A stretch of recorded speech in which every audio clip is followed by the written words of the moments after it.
Alright, hell yeah. So what we have here is, you know what I mean, it's kind of the see one, do one, teach one. But I added a couple more for learning physics, you know what I mean, and math and science and whatever. Like try one, you know what I mean.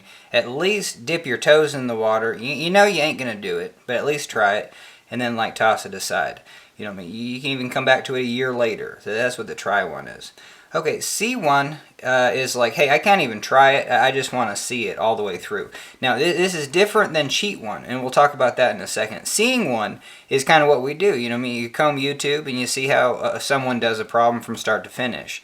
You know what I mean? It's not cheating because you didn't try to do the problem yourself. You're just watching someone do problems, and it is probably such a useful way to learn.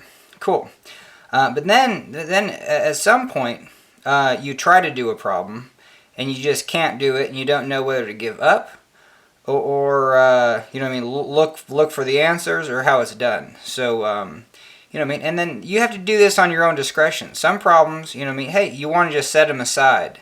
So you want to have a bunch of different categories in your mind to be like, hey, this is a problem. I'm definitely going to cheat the answer. Like I'm going to go as far as I can get, and then instantaneously I'm going to look in the back of the book, see if that gives me anything. Just like find the answer in the end, and then definitely just watch a full solution tutorial. Cool. So and that's what actually we're going to do today. And then we're gonna also start with teach one. Okay, so here we go. We're gonna do teach one. And so what I'm learning is angular momentum, and I'm pretty decent with this equation. I love it because it's a cross product between the distance and some sort of mass and velocity. You know what I mean? So if we have a mass out here, and this is moving, you know what I mean, with an angular speed, you know, rotating around like a fixed pivot or something. Heck yeah. So it has tangential velocity. And this cross product is cool because, hey, this is the distance. You know what I mean? And you know, the cross product, it looks funky. Well, sure, because if you're going to, because this is a vector. You know, if you're going to turn this into a scalar, it looks like r times m times v, but then sine of this angle. So this angle right here is 90 degrees between the distance and the velocity. You know what I mean? And so if we do the right hand rule, fingers into the distance and then wave them into the velocity, hell yeah. We're going to have a vector that's pointing straight up. So if I'm going to say like, hey, this is the x-axis and this is the y-axis, and then we have this z-axis pointing straight up, this angular momentum of r cross v, hell yeah, we're going to have, and I'm going to do double arrows on this just to say, hey, that goes through this point. You know what I mean? And so what I do is like the door, same thing, here's the handle, and then we have a distance over to the hinge, what are we doing for a door? Oh yeah. We'll go this way. So we have the hinges. We want to do something at the hinge. We want to go over to the doorknob and then apply a force this way. Cool. So we do the right hand rule. We'll go from the hinges to the doorknob, and hell yeah. And so now we have a useful vector, and then up. And this is r cross f.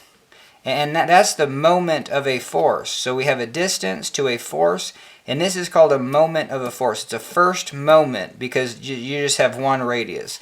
So this angular momentum is the moment of mass and velocity. Here we have force at some sort of distance, and we want that perpendicular angle. So this is the same thing. Turn this into a scalar, and then you would designate the scalar by doing this. You know what I mean? If I wanted just the number, the magnitude of momentum. I just want the number. You'd do absolute value signs, and then you'd say for this is just r times f, but then sine theta. So if this is 90, hell yeah, sine 90 is 1, and booyah, it's just r times f.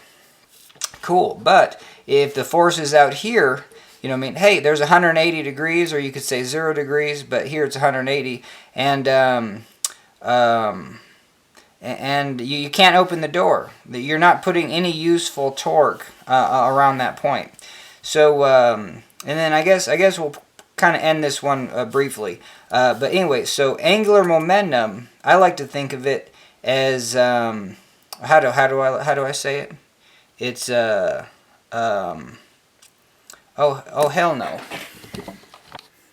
Oh yeah, now I remember. Okay, so angular momentum is leverage of mass and velocity. Just like you have a force on this door, you know what I mean? Hell yeah, you're putting a lot of leverage on the door. If you're putting a force this way, no leverage. You have the same force, same quantity, but you're not using it efficiently to do anything. You're not putting leverage on the door to open it.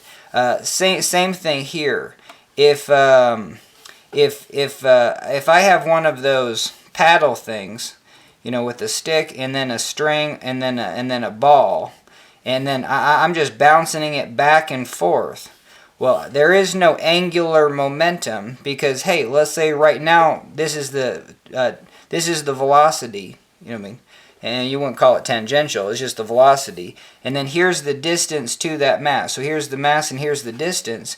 Well, look at this. The angle between these is 0. You know what I mean? So we would have r times m, r, m, and then we'd have v, but then we would have sine of 0. That's 0. So we have 0 angular momentum. Okay, hell yeah. So I have that down, and that was just a little, so we did it. We taught one. So now I need to figure out where I want to go next. Alright, hell yeah. So the next thing we're going to do is C1. You know what I mean? This problem looks hella complicated. And so we're just going to walk ourselves through it. And for the C1, you know what I mean? Sometimes you'll be able to just, it'll click. And you're like, oh, I see how you did it. Thanks. But I guess, you know, C1 is going to be different whether you're watching a YouTube video. It's actually really easy because people have to explain it in ways that hopefully make sense. But when you're just looking at a problem in a textbook, man, you know what I mean? Sometimes you just have to look at it and then come back later. Okay, so here we go. So we have a cylinder rolling down the hill. Cool. So it's got a moment of inertia. Yep. And it says, what is the speed of its center at time t from rest? Okay, so initially we have velocity 0. And then gravity is acting on it.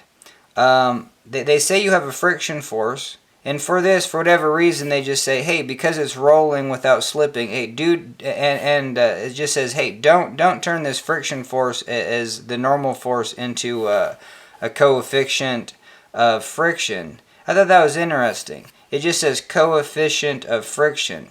You know, I mean, were they thinking you can't even use coefficient of kinetic friction?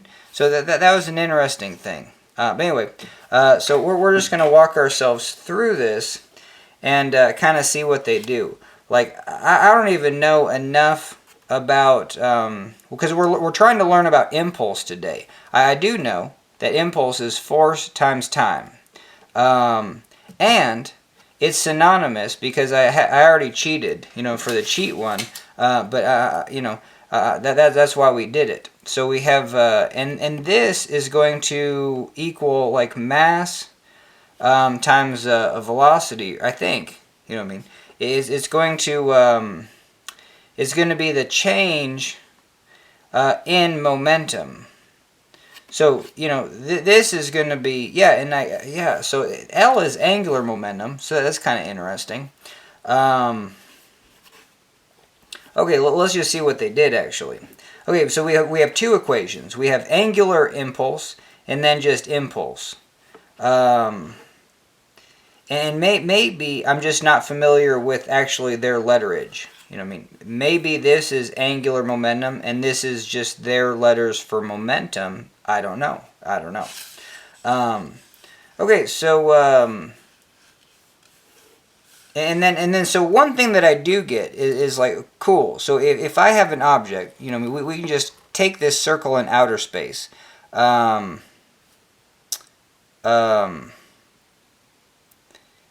what we're gonna do is we're gonna tilt it. You know what I mean? Hey, pretend like the ramp's here. Now we're not gonna have like gravity is straight down, so that's mg. You know what I mean? And only a portion of this is in the direction we want to go. So any ramp problem is just like, hey, draw the path, because it might even be a curved ramp. But I always like to draw the path, and then so I don't know. You know, if this is 30, I think gravity is just 1/3. You know what I mean? Because if this is 30, we have the sine of 30. So cool, let's just do that. So we're just going to assume this is 30. And so we only have like I'm sorry, not a third. We have only half gravity. So I'm just going to say 1/2 mg is the force on this thing. So we have a force of gravity, 1/2 mg. Cool. But right here is that we have a resisting force of friction. I'm just going to call it FF, but they just call it F. Okay, cool.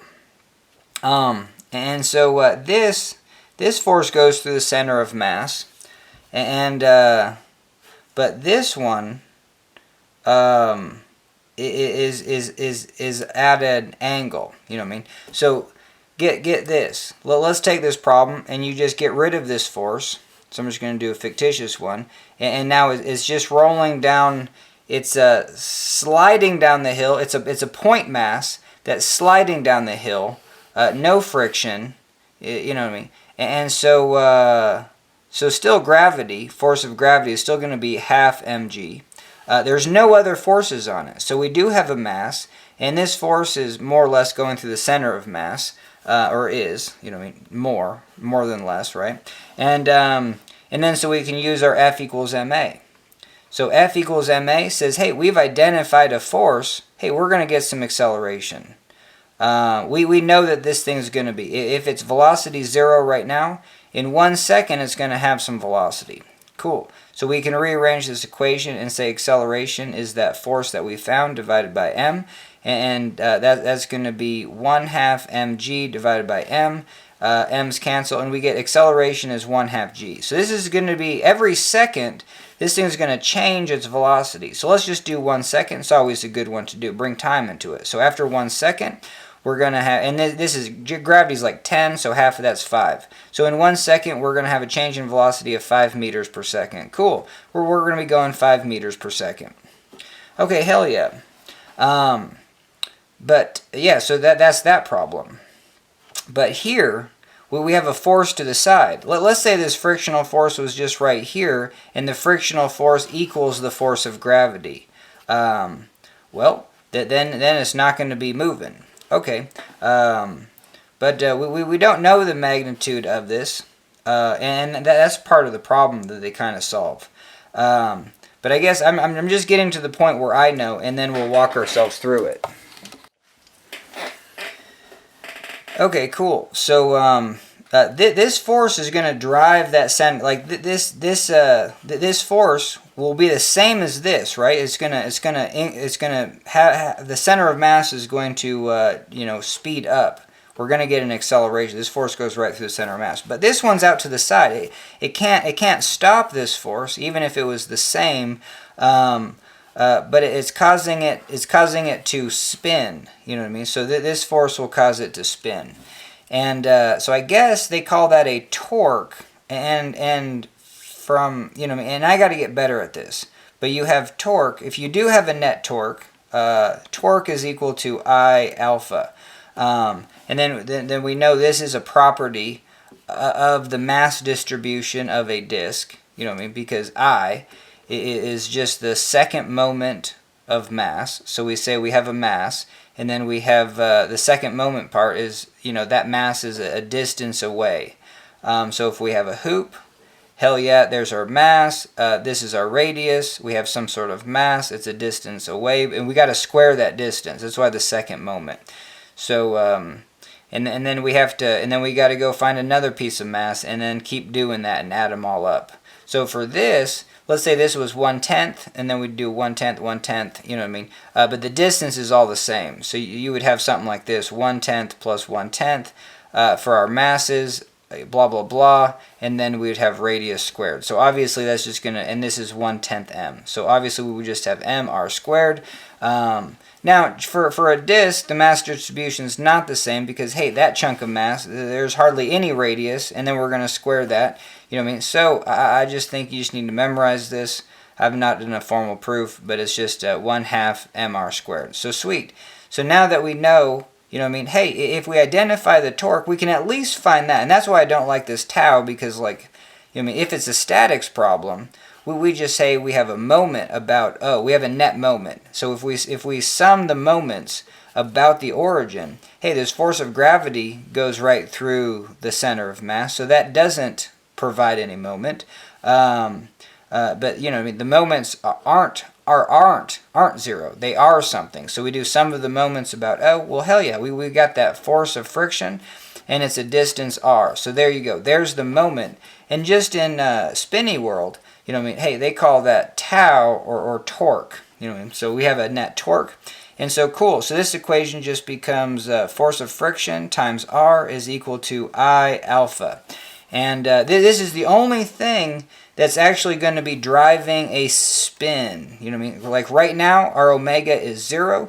In about a second, in 1 second later, we're going to have some omega, and it's based on this. Just as acceleration is change in velocity, change in time, and maybe a quantity is 10 meters per second per second. This is a really good way to write it. You can even write 1 second down here, and instead of 10 meters per second squared, write it like this, because then you can see what it is and what it's doing. It's changing velocity for every 1 second. You could even call that change in time. Same thing with alpha. Hey, we're changing omega, changing time. So we're going to be like, hey, maybe we're 10 radians a second every 1 second. So in 1 second, we're going to be moving 10 radians per second. So now we have some angular velocity. All right, hell yeah. So so I think I'm doing pretty good, because today's deal is like, and maybe this spells it out, where you, if you can identify the torque, you can identify the change in angular speed, and then we know what the rotational characteristics. If we do rotate, hey, we're going to have a bunch of mass that's now moving tangential with tangential velocity. And the deal, you know what I mean, kind of the one of the deals is like, hey, if I have just a chunk of mass that jumped off a cliff into some water, gravity's on it, so we got the force of gravity. Where am I going with this?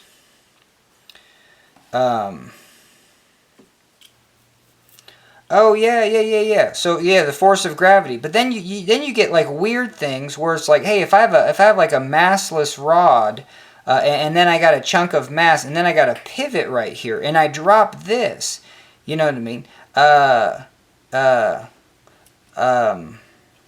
Force of gravity is going to act. No, that's not what I wanted to do. I think if you doubled it up, if you doubled it up like here. Well, do the two. This is where I got on my, like the one that I had to cheat. Like you get to here, it's kind of a fascinating one. Both these things want to drop. The force of gravity wants to be the same, but due to continuity, hell no. If this one gets here, this one has to be here. So the only way that's possible if this one's speed up. But you can't have mass go faster. Like if you have a force is equal to mass times acceleration. That acceleration is change in velocity. So if we're just talking a 1 second and they would have got to here, but due to continuity this one gets to here, it physically can't because there's not enough juice. There's the force is what's causing a change in velocity of that mass. You just calculated a larger change in velocity, which you can't have because you only have a force of gravity to work with. I mean, you didn't input extra force to get that thing up to extra velocity, and that's like the light bulb goes on when you talk about that. That is the, you know what I mean. This will probably help you learn quantum physics, where you just like you can't destroy this continuity between F equals ma. If you observe a mass that you know, there's a lot of ways to do it. If you observe a mass that changed its velocity hella. but you only had, it would have required a hell of force to do that, but you're only using the force of gravity. Well, then what gives? It's just like, well, this one had to slow down. You know what I mean? So if these could have got to here at the same location in free fall, well, this can't happen. So we're gonna get maybe this one to here, and then do our stick, and then maybe this one got to here. So yes, this one went faster, but this one had to go slower. They both wanted to get to here under the force of gravity, but due to continuity, this one traveled farther. And so the continuity is like you basically have a force of gravity that acts on both those masses. We'll just call it 2m. And then we have to have a an average acceleration. You know what I mean? We can't mess with F equals ma. All right. I think that last part I can probably clean up and actually do a nice little proof on that. Okay, so yeah, the same thing happens with rotation.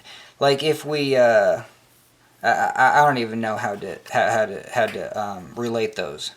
But yeah. So anything that rotates, same deal. I think this is the case. Like if I have a, if I have a circle, and then I put a little rocket engine on it, you know what I mean? And so that's the same thing as a force on this circle. It's going to get it to spin. But hey, let's say that force is just kind of something like the force of gravity. Well, you know what I mean? Same thing happens here. You know what I mean? You have all sorts of continuity where these can go faster, these are going to go slower.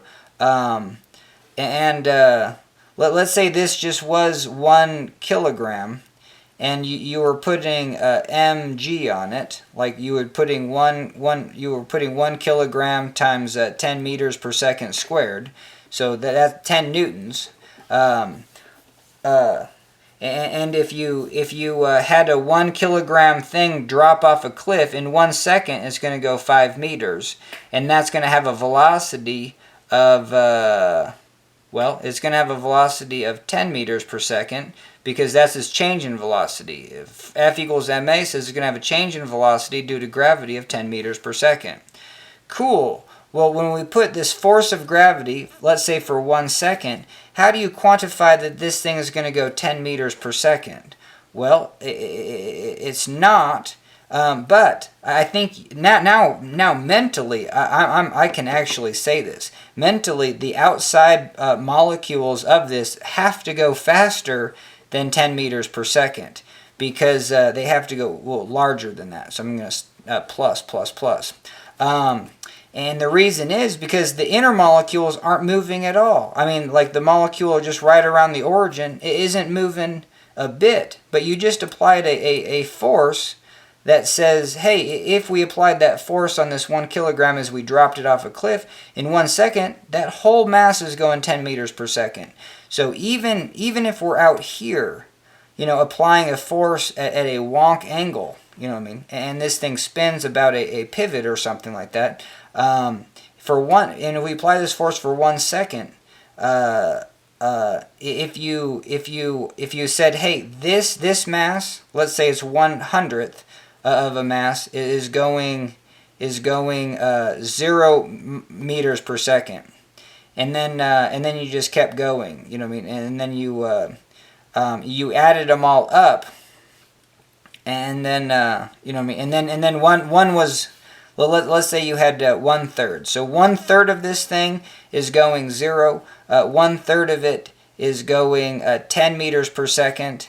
Oh hell no. How about 1/4? No, I don't even know how to do my own problem. No, we got this. We got this. And but yeah, let's do 1/4. So 1/4 is going 0. 1/4 is going 10, and then another fourth of the mass is going 20, and then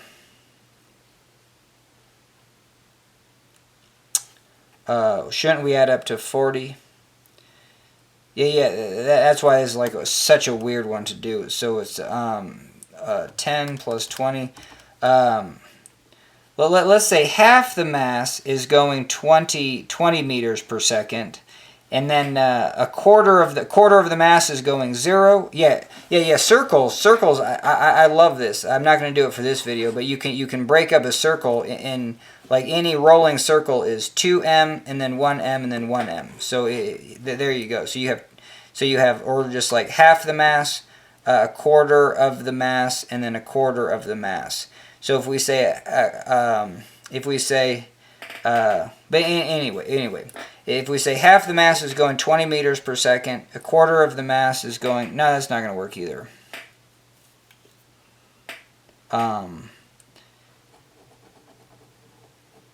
Yeah, half the mass is going 10 meters per second, a quarter of the mass is going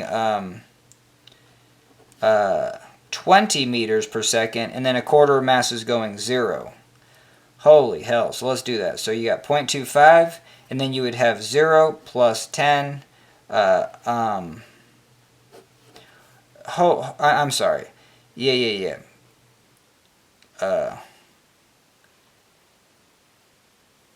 I think you get it, but holy hell. So you got 40 meters.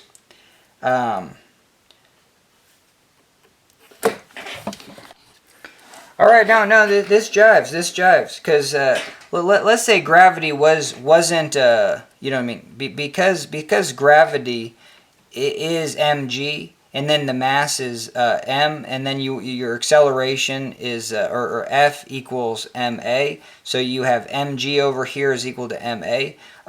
Hey, mass is irrelevant and your acceleration is just g. But let's say it wasn't the case. Let's say, so you have like this 1 kilogram mass that falls off a cliff, and then you have a force on it that's mg. It's 1 kilogram times 10 meters per second squared. That's going to be 10 newtons. So let's take that same force of 10 newtons and apply it to just a quarter kilogram mass. Well, we have a bigger force. This force would be 4 times that of gravity if we just dropped a quarter kilogram mass off a cliff. And so what we would expect is that our acceleration, our change in velocity, is going to be 4 times more. Okay, so that's kind of what we did with this problem.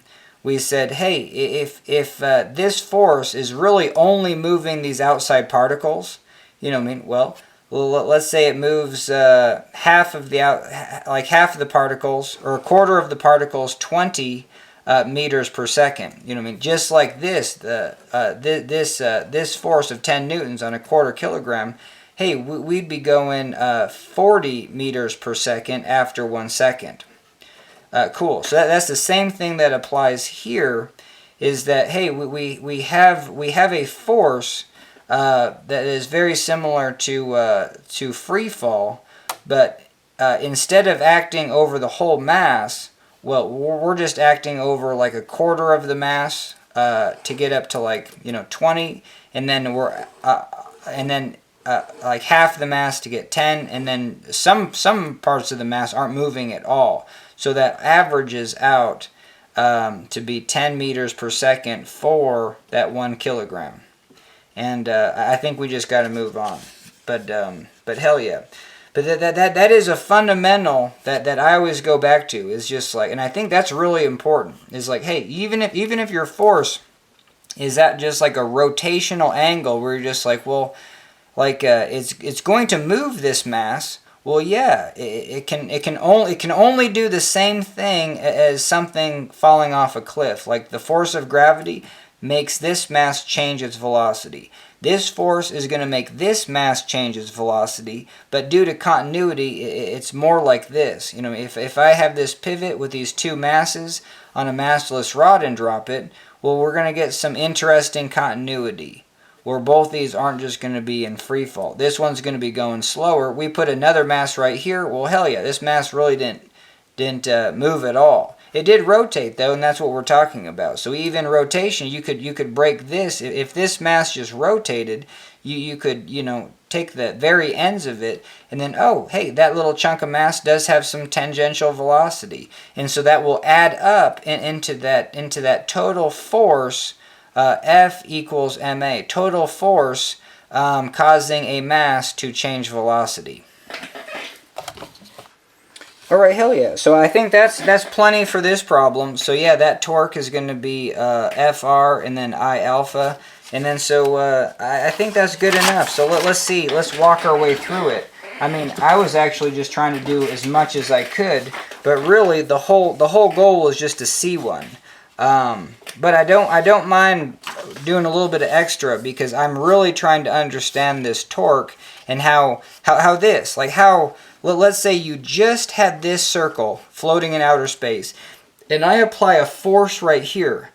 How, like my question is, how do I know what the speed of the center of mass is? Like, and what direction the center of mass is moving? You know what I mean? If that makes sense. And then what's its rotation? Both those two questions I cannot answer at this point, and that sucks. I mean that's why we're trying to like why isn't that problem on you? Why can't I just pull that problem on YouTube? Once I figure that out, I will definitely post that. Okay, so this problem, we have these two equations. And, well, let's just do the first one. So they're saying, hey, the force of gravity, hell yeah, that's going to be that 1/2 mg, you know, if this is 30. And okay, so impulse. Impulse is the total force, yeah. So we basically, we're looking in this direction. So let's get our diagram again, and here's where it rolls. So we're going to apply a force of friction here, and then we have a force of gravity. And so we're seeing if there's a net force, and obviously, hopefully, gravity is going to be bigger than that force of friction. Yeah. But anyway, so yeah, the net force between those is just the force of gravity minus the force of friction. So this is a big number minus a smaller number. There you go. Big number minus a smaller number. That's going to give us the force net. So we're going to take that, and then we're going to say, hey, we're going to multiply it by time. That's impulse. It is force times time. And how did I just instantly say, oh, I knew what that was? Well, it was from that cheating perspective. Is that impulse is kind of this idea of mass and velocity. And so what do they say? They just say the mass will now have an average velocity. Cool. Oh, so is this the, like, yeah, and it's the center. Like, they're still saying it's the center. So that is fascinating. Okay, so this is where kind of statics blends with dynamics. And I just wasn't very strong in dynamics. I barely made it through. That's why we're doing these videos. So I guess what they're saying is, like, hell, if you, like, it doesn't matter. Alright, so we're just learning. So this is the stuff you can't quote me on. But what it looks like is, like, hey, if you know, if we have some weird shape, and then we apply a force there, and could we apply a force just any other way? We could just say this is F1 and F2, and this one's big, this one's smaller. That this says, and then you have a center of mass. I mean, oh damn.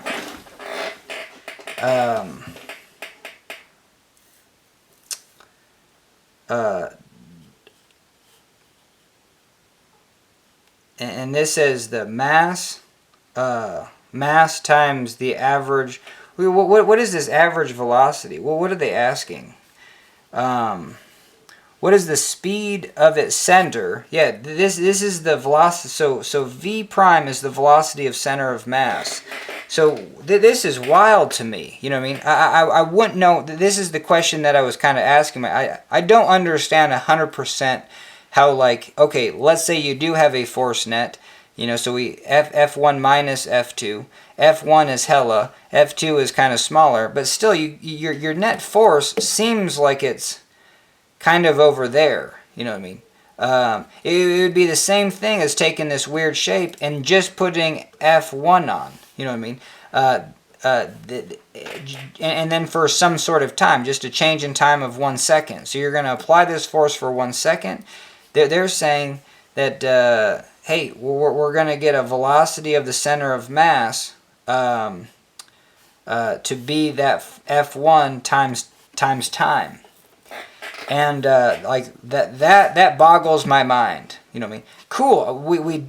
I definitely see that we're gonna get rotation. But yeah. So okay. So that's what the equation says. You know what I mean? I totally understand it. I totally understand it if this force is in line, F1, with the center of mass, because then you're not going to have any rotation at all, and you're going to have, all the problems that we did of just, things dropping off cliffs and stuff. You're just going to have a change in velocity with no rotation. All right, but that's what the equation says. It's just very mysterious to me. So you have the force net times time. That's what we're calling impulse. And this is going to change the center of mass, mv. And so the problem that we cheated on, this came up too. And so my biggest hurdle with learning is like when you come to something, it's just like, I don't believe you. Or it's just like, it doesn't seem intuitive. So then for me, that takes me a long time to believe something. You know what I mean? It's actually, when you're learning physics, you should really be less skeptical. You know what I mean? You should be like, oh, that's the equation. That's what we're using.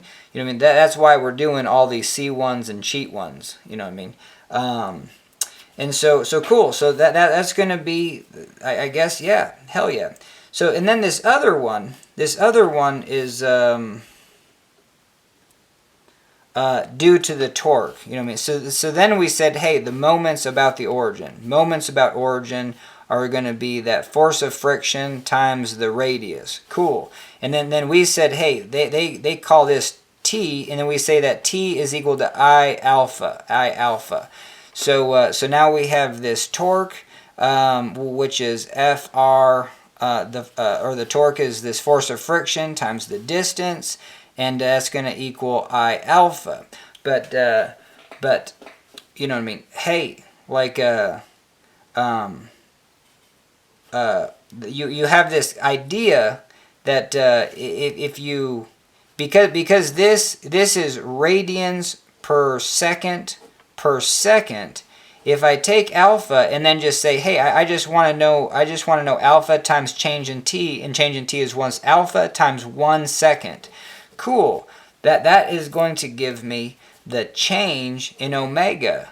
So then we can basically say, and then let's say the omega is 0 because it's not rolling, and then 1 second later we're going to get some omega.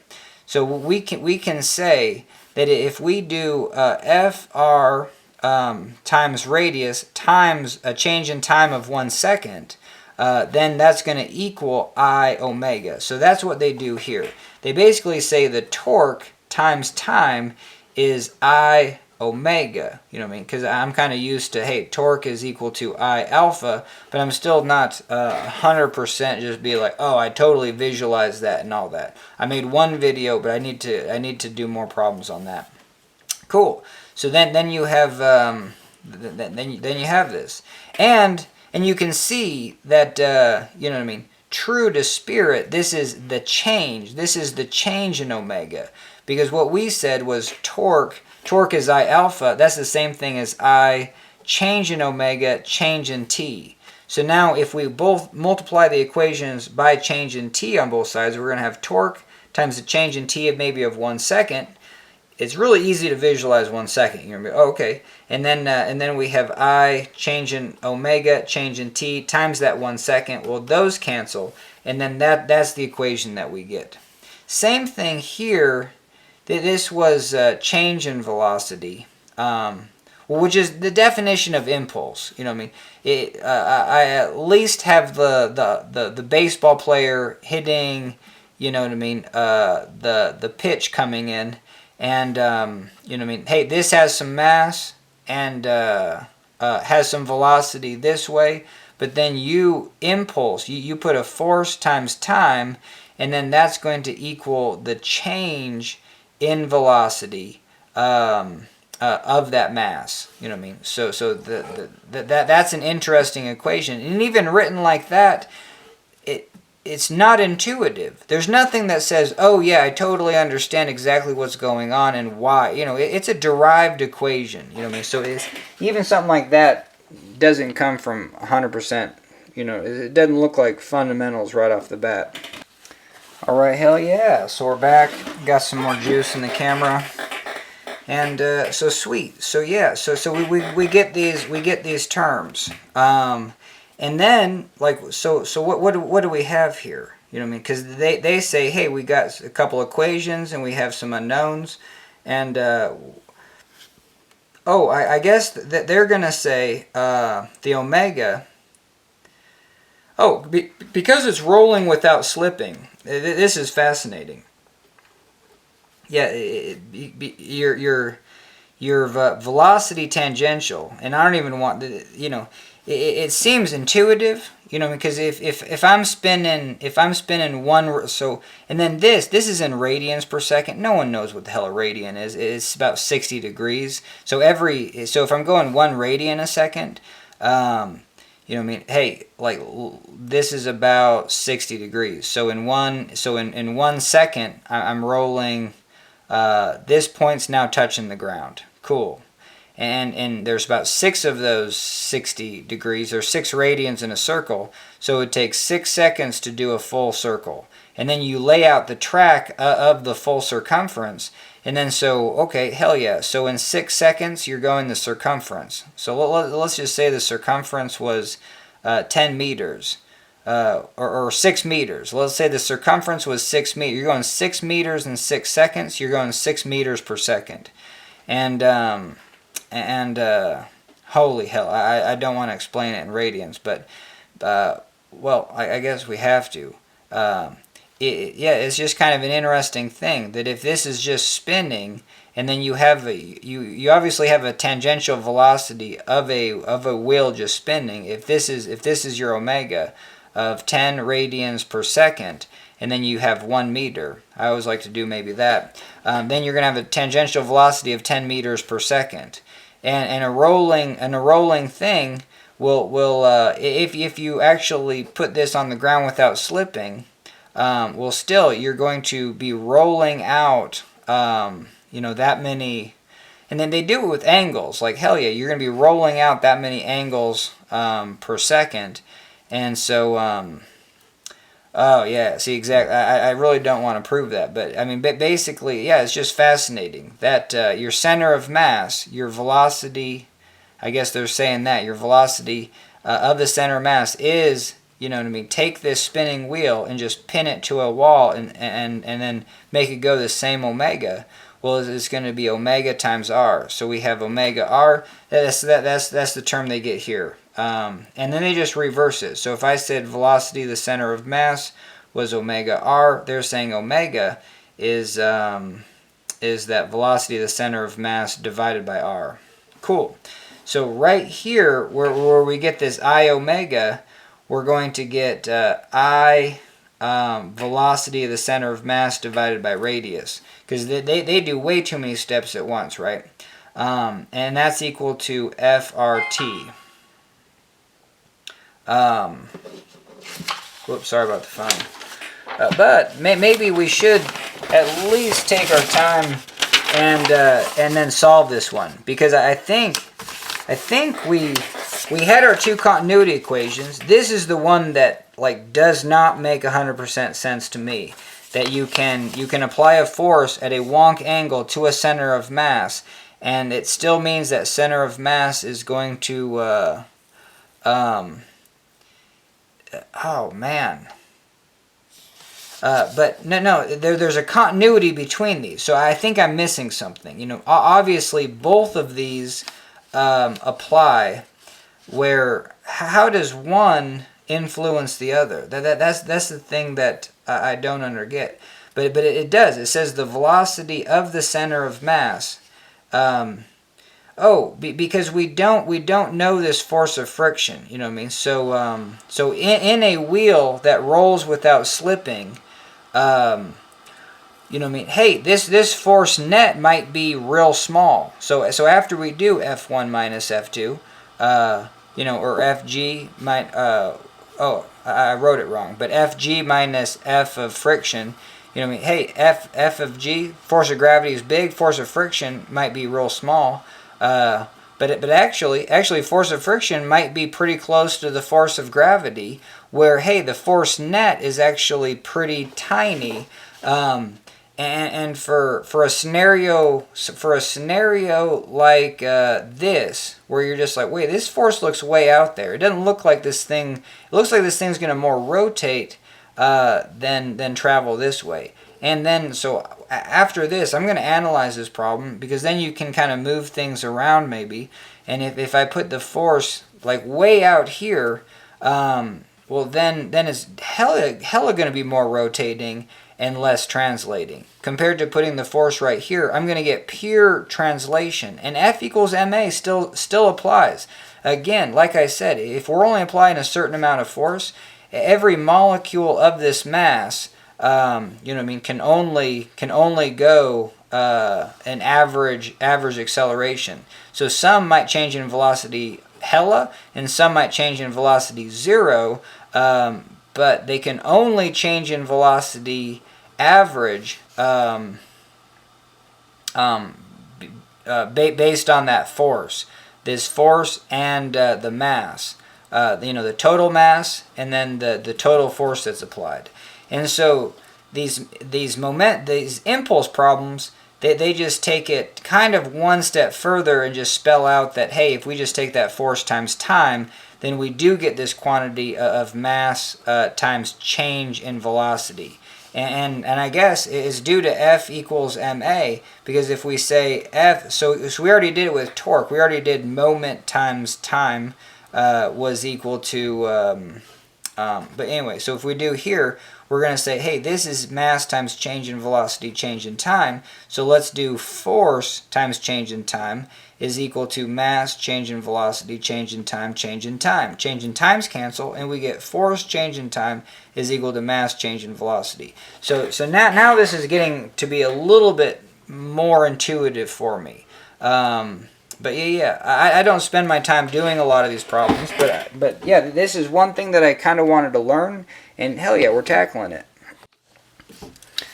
Okay, so let's do these. So we have the things they say the things, because that was the whole thing of just like, hey, we're still on C1, so we don't have to, you know, put all this effort into it. But we want to be able to see it so we can understand it. And I think the only way for me to actually do that is to you know, lay some tread down and see where I get, you know what I mean. I think we've done a very good job with this one. So they're saying that what are the unknowns? Here's the equations. Force of friction and the speed are unknown. Those are the only two unknowns. So we have, so what should we solve for? Let's solve for this, for the force of friction. So let's do that. So we're going to have force of friction is equal to I omega, and then we got to divide by R and T. So cool. So now we're going to throw that into here. We're going to get mg sine theta. And I'm just going to FOIL the t through. So we got f of t right here. So hell yeah. So this is just a t.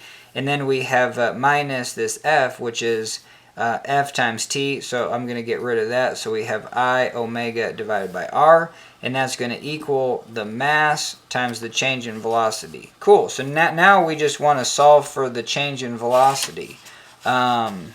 So we can drop this mass, but then we got to put a mass right there. Basically just divide by masses. And so now we have the velocity is going to be g sine theta t minus I omega mr. So,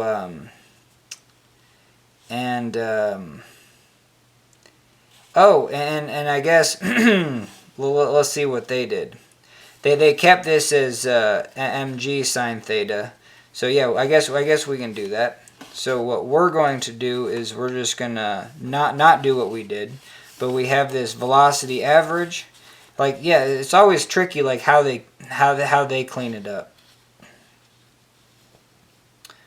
And am I missing a change in time term? Oh, that's a bummer.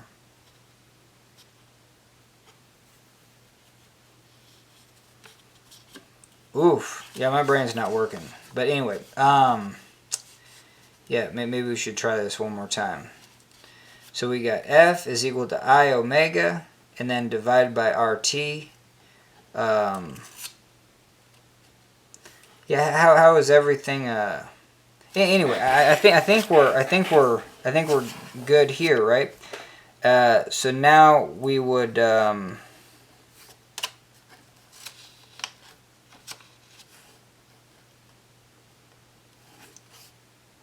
Oh, this is interesting. All right, so let's say we did this, and you know, and then throw in some values. So here we're gonna have 10. This is gonna be 0.5. So we got 0.5. We're gonna have 1 second. So cool. So we have 5 for that term. Our I is going to be for a disk, it's just going to be 1/2 mr squared. We're going to say the radius is 1, the mass is 1, so we have an I of just 0.5. Cool. And then we're going to say omega is 10, so hell yeah. So we got 5 there divided by 1 divided by 1. So cool. So now we have 5 minus 5, and then we have a change in velocity of 0. So how did well, let's see what they get. So we're going to have 1 times 10, so we're going to have times 5, so we got 5, I mean 0.5, so we got 5 there, and then we have 1 plus, this is I, 1/2 mr squared. If the mass is 1, radius is 1, it's just 1/2, so we got 0.5 divided by 1, and so now what they get 1 plus 0.5, and then we get 5 divided by 1.5. So they get a change in velocity of 3.33. And that's what you would expect. In 1 second, that's what you'd expect on an incline of, well, is it? No, actually, no. If this was a point mass and just sliding down, and gravity was 1/2, then you would have 5 meters per second per second. You know what I mean? But due to rolling, you're going to have less. So 5 divided by that second answer, yeah, and so that's what we get. We get 3 halves. That comes up in rolling. Because it's rolling, all those chunks of mass are moving more than if it was just moving tangentially, if it was just a particle moving that way. And so that's where the acceleration, your change in velocity in 1 second, is going to be less than a point particle sliding down, where at a 30-degree angle gravity is just half, and so if it's half, it would be 5 meters per second, and if it was a point particle in 1 second, it would be going 5 meters per second. But because it's rolling and all that juice, it's not. But why did I mess up?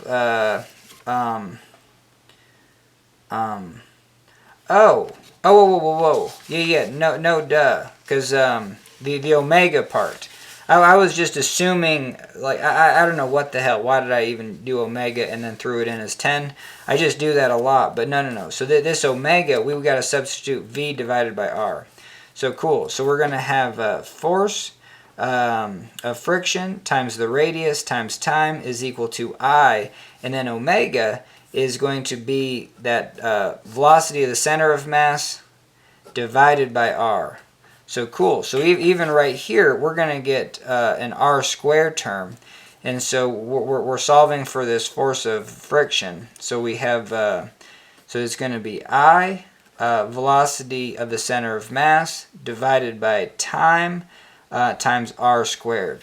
So now we'll put that into this equation. So now we have mg sine theta minus this F term, IV TR squared.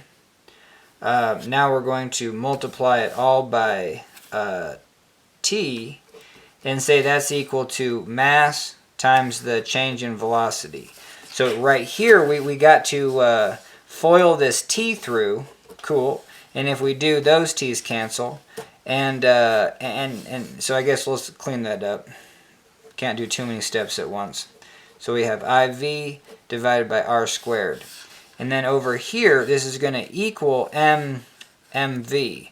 So let's get the V terms over here. So if I just said this was equal to MV, this is sometimes what I like to do. Hey, let's just equal, this is a negative. So let's just get it all the way over. We're going to add it to there. So we're just going to go plus there. So I don't have to write it a bunch of times. And now we can factor out that V. And so we have this IR squared term. And yeah, so there's that IR squared term plus M. And now that's equal to mg sine theta. Cool. Sorry for the sloppy writing.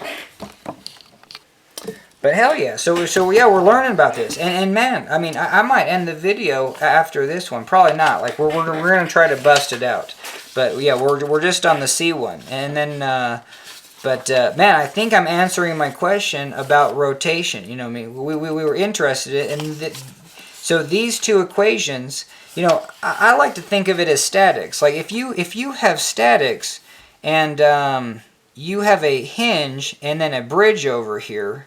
And then the bridge has a mass, you know, so you have a force of gravity there, and then you have to hold up the other end for some reason with your hand, and you want to know that force. I'm just going to call it the reaction, and hell yeah, you know what I mean. Well, one is that this has to be equal, so your reaction has to be I don't know if this is a good one.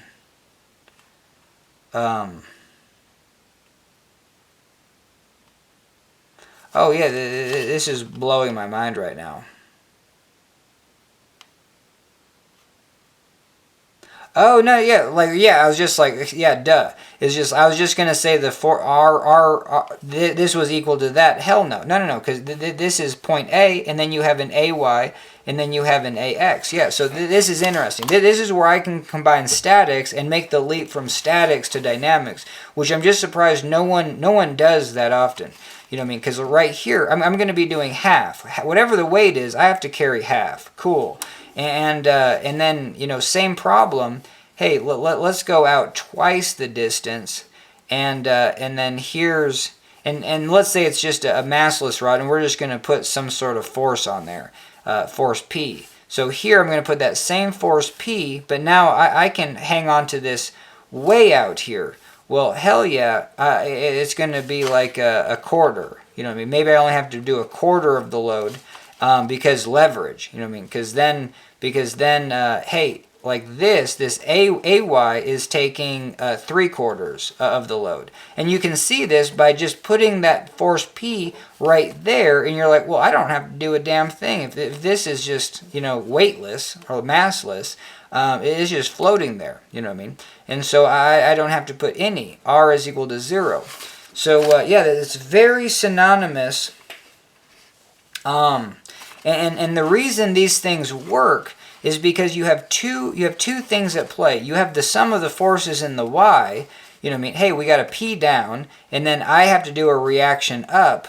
But this reaction changes, because if we put P directly over this pin is going to take all the load. You know what I mean? But then if we put this P right over where I am, holy hell, I have to take all of this, and this is 0. You know what I mean? It doesn't feel a thing. And the reason for this is because we have this idea that some of the moments, like this thing isn't spinning. And the fact that it's not spinning, the sum of the moments are 0. So I'm just going to leave it at that. It's just fascinating that I see the correlations between torque and rotation. And what was I getting at? Well, yeah, you have two things. I mean, you basically have some of the forces in the y are 0, and then some of the moments about any point. You know, that's the kind of the cool thing. You pick a point. We're just going to call the origin, or A, are equal to 0. So those are our two equations, and those are kind of our continuity equations. With physics and science, you always have some sort of continuity.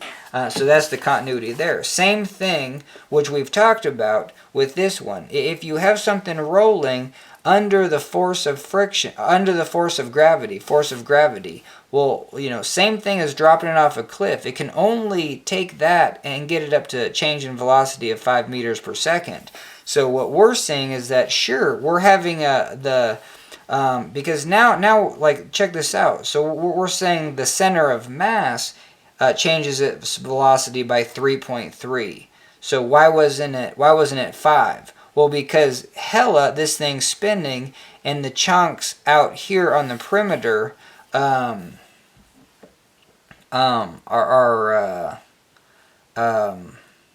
let's see.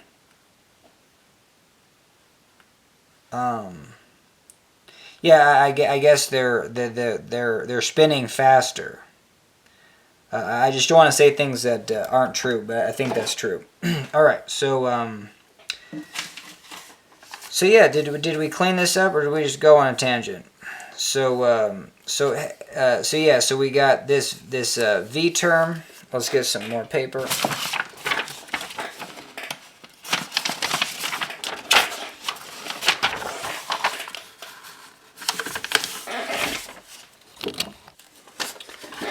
All right, so we have this V term. So we're just going to take this and divide it. So we got mg sine theta divided by I r squared plus m. And they just put the m first, but hell yeah. So it's the same. So now those are the same. And again, this was kind of like your forces in the y. You know what I mean? We basically said, hey, if we have a force times some sort of time, we're going to have a change in yeah.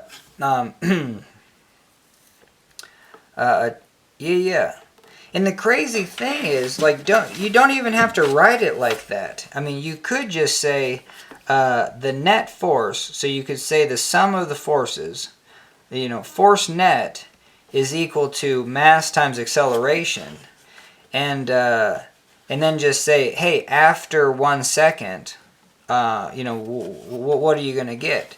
You're going to get a change in velocity. So if this force applies for 1 second, well, let's do it first. From here, hell, your acceleration is going to be that force net divided by m, and the definition of acceleration is change in velocity. I mean, you can just say this is synonymous if, you know, your change in time is 1 second. You know what I mean? So there you go. Because you would have this. Acceleration is change in velocity, change in time. If change in time is 1 second, then you have A is equal to change in velocity divided by 1. And basically you have A is equal to change in velocity. So yeah, it's just fascinating that this impulse momentum equation,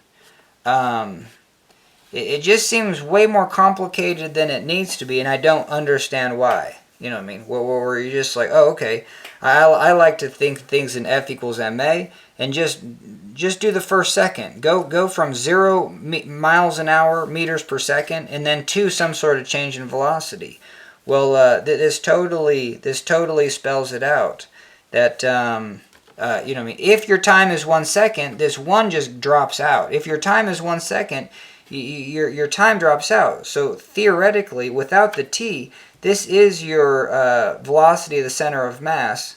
You know, your change in velocity going from 0 to this after 1 second. And yeah, let's try that out. So yeah, so you're going to have that force net, and it's acting over the mass.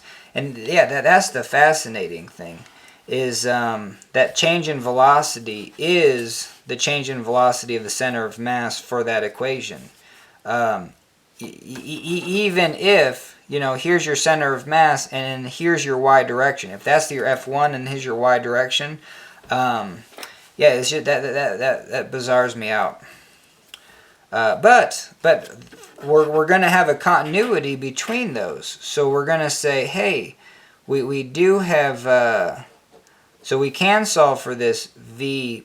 So yeah, if we did it here, hell, we just solve for it. So we have that force net divided by m for our problem. That was just going to be the force of gravity minus the force of friction divided by mass.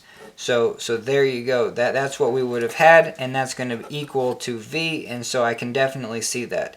Now on to the next one. The next one says the torque. Oh yeah, but yeah, I guess the interesting thing is we just don't know what that force of friction is. That's what makes this problem so fascinating. Is we know that it's rolling without slipping. Or I mean, I guess that's the part of the point. But we just don't know what that force of friction is.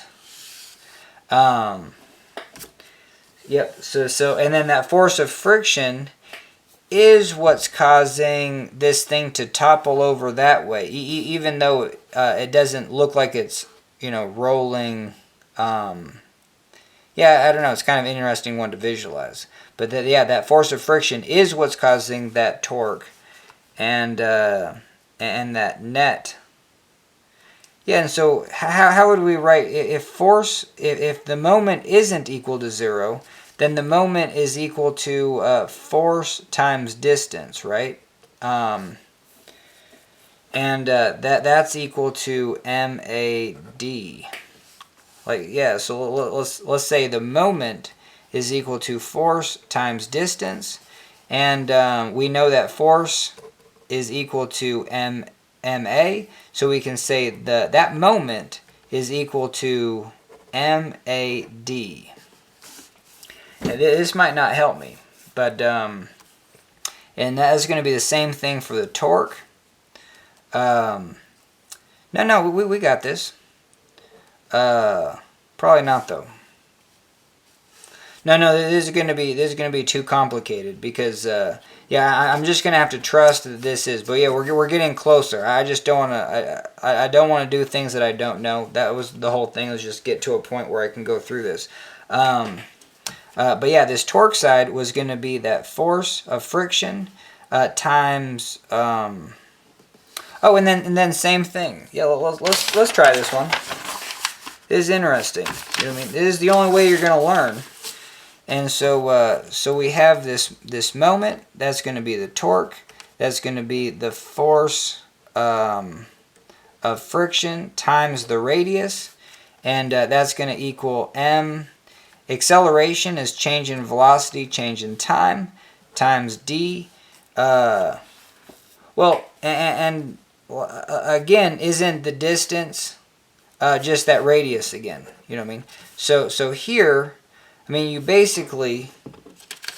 Oh, now I feel like we're just back to the same equation. So I think I'm doing something fundamentally wrong. So we're just gonna move on and just go with it. You know, some things in life you just have to be okay. So if we do have that torque is equal to I alpha. I do not know how to prove this one. I can get to there, and I'm sure you got to do something to get from here to there. I do not know what that is, so that's for future videos maybe. All right. Okay, hell yeah. So, yeah. So yeah, I just have to trust that force times or basically, yeah, the torque is equal to I alpha. The torque is going to be that force of friction times the distance, and that's going to equal I alpha. We're saying that I alpha is change in omega, change in time, and now we can see if we take this force times the distance times change in time, that's I change in angular velocity, change in time, but times change in time. We just multiplied change in time on both sides, and now we get what we call angular, what do they call this, angular impulse?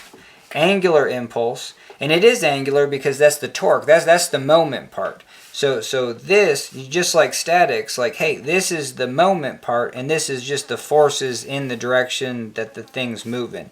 If we're saying, if we're, yeah, yeah, that's interesting.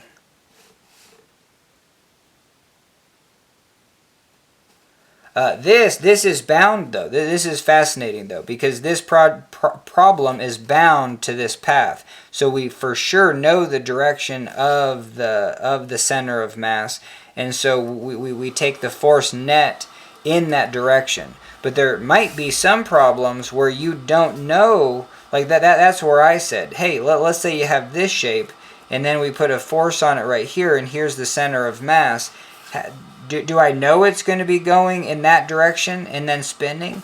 Like, I have no, like, it doesn't seem like it. It seems like, well, why would it be going this? I guess it's going to spin, but then also move in that direction. I can't prove that, and I don't even know if it's true. You know, it feels like it might go that direction. Like, why wouldn't it just go velocity to the center of mass that way?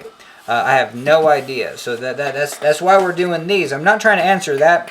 Actually, I am trying to answer that question. But these problems aren't going to help me answer that question today.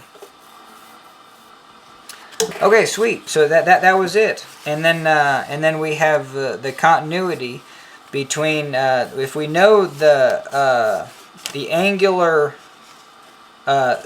Oh yeah, this problem is hella continuity, because if it is spinning, we know what the center of mass is due to that spin. You know what I mean? So this torque causes an I alpha, a change in angular velocity, and that angular velocity is like this. This is the continuity equation right there. If we do have angular velocity, well, we definitely know we have a change, and we know what that change of the center of mass is. Okay, hell yeah. So I think this one's done. And so this was the C1. You know what I mean? So heck yeah. So we C1, we taught one, we C1, and holy hell. I guess we're gonna try to do one now. Alright, hell yeah. So next on the list, I guess we're going to try one. That's what we're going to do. We still have a do one. That's going to be a lot easier. It's just one I've already done. But you know, this one is like, hey, I've never done this one, and we're just going to try it. And, you know what I mean? So we have a bullet gets fired into a 50 kilogram sandbag on something, you know, on a rope, about a meter long. And hey, it rises 33 millimeters and swings an arc. You know what I mean? And so, and we're going to.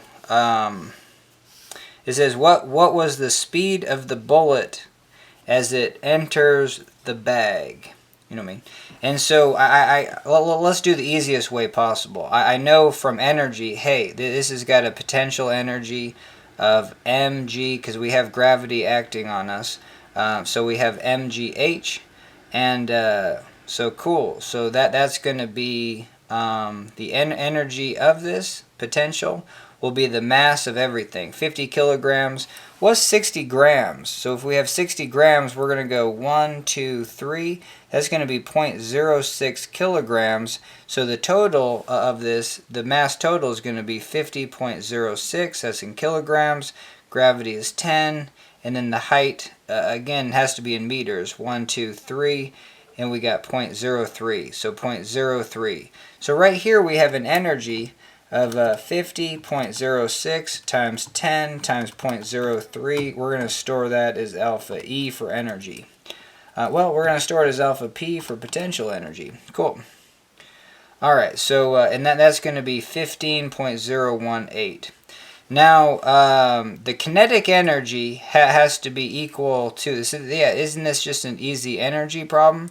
And maybe it's not. Maybe I'm doing it totally wrong. But, you know, I mean, once this hits, basically once the bullet is embedded and comes to a dead stop, in that process, let's say it just happens instantaneously. This thing now has a new velocity, or has an initial velocity. You know what I mean? And so if the problem just said, hey, this bag has an initial velocity that direction, or find the initial velocity, because that's that's the first problem. I mean, hey, if this has some sort of initial velocity and it gets to a stopping point right here because gravity, okay, so we can just say, hey, the kinetic energy is 1/2 mv squared.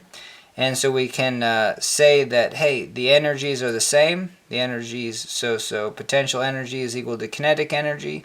And we get, and so we got mgh is equal to 1/2 mv squared. M's cancel, 2 pops up here, and then we have v is equal to the square root of 2gh. That comes up quite a bit. So we got 2 times 10 times the height of 0.03. So this is our velocity, 2 times 10 times 0.03, and we get alpha v.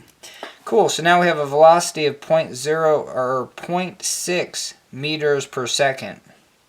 So it's not going to go super fast. It's going to go, you know, a decent speed. Cool. And but now it wants to know what's the speed of the bullet as it enters the bag.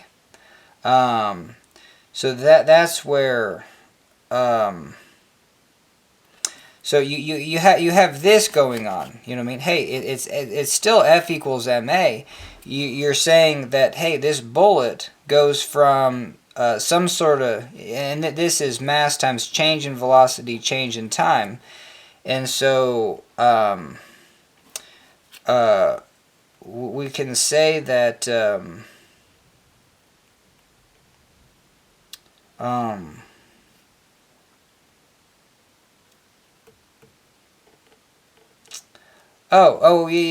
You know what I mean? And you can bring this t over here. You can say F times change in t is mass times change in velocity. Or you can just say, hey, let's say this bullet stops in 1 second. You know what I mean? So then your force is going to equal mass times change in velocity. Force is equal to mass times change in velocity if that change in velocity happens in 1 second due to a force acting in 1 second. So that's the impulse. Force times change in time.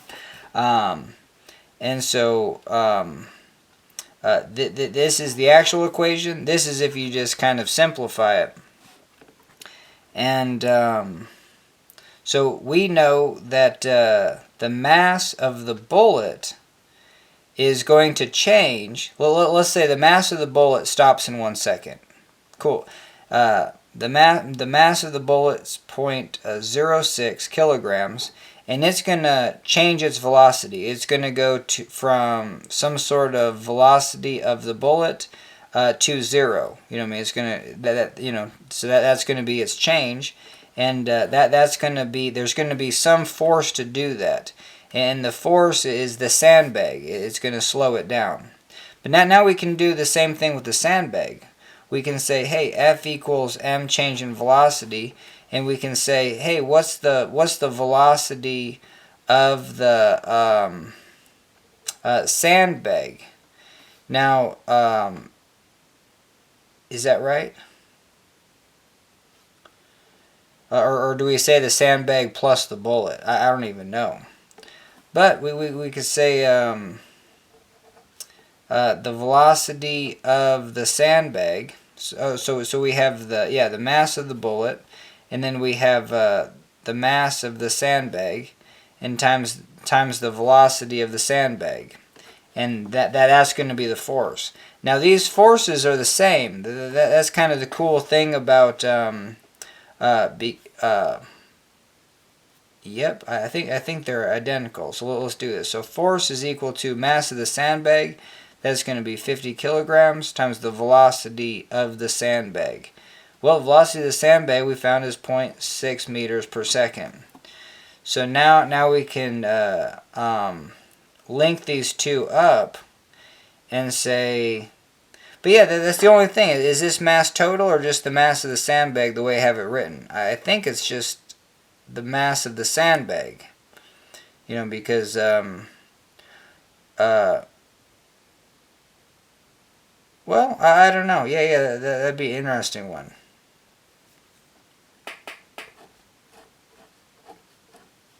Okay, but yeah, so we're going to equate those. So we got 0.06 velocity of the bullet is equal to 50 times 0.6.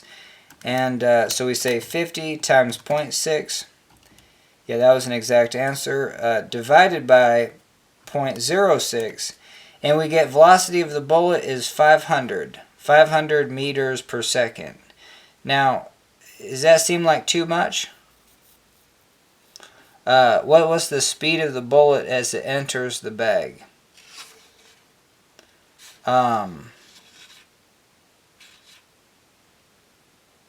And then I mean, and then isn't there another way?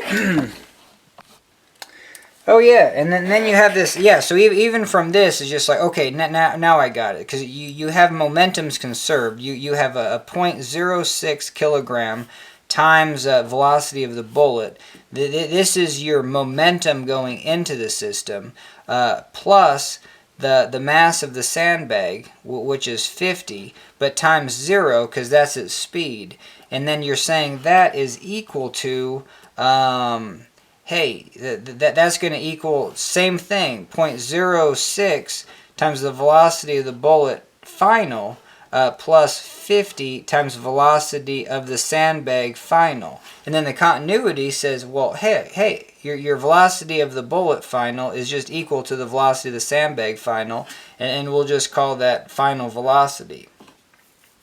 Or just, yeah, that works.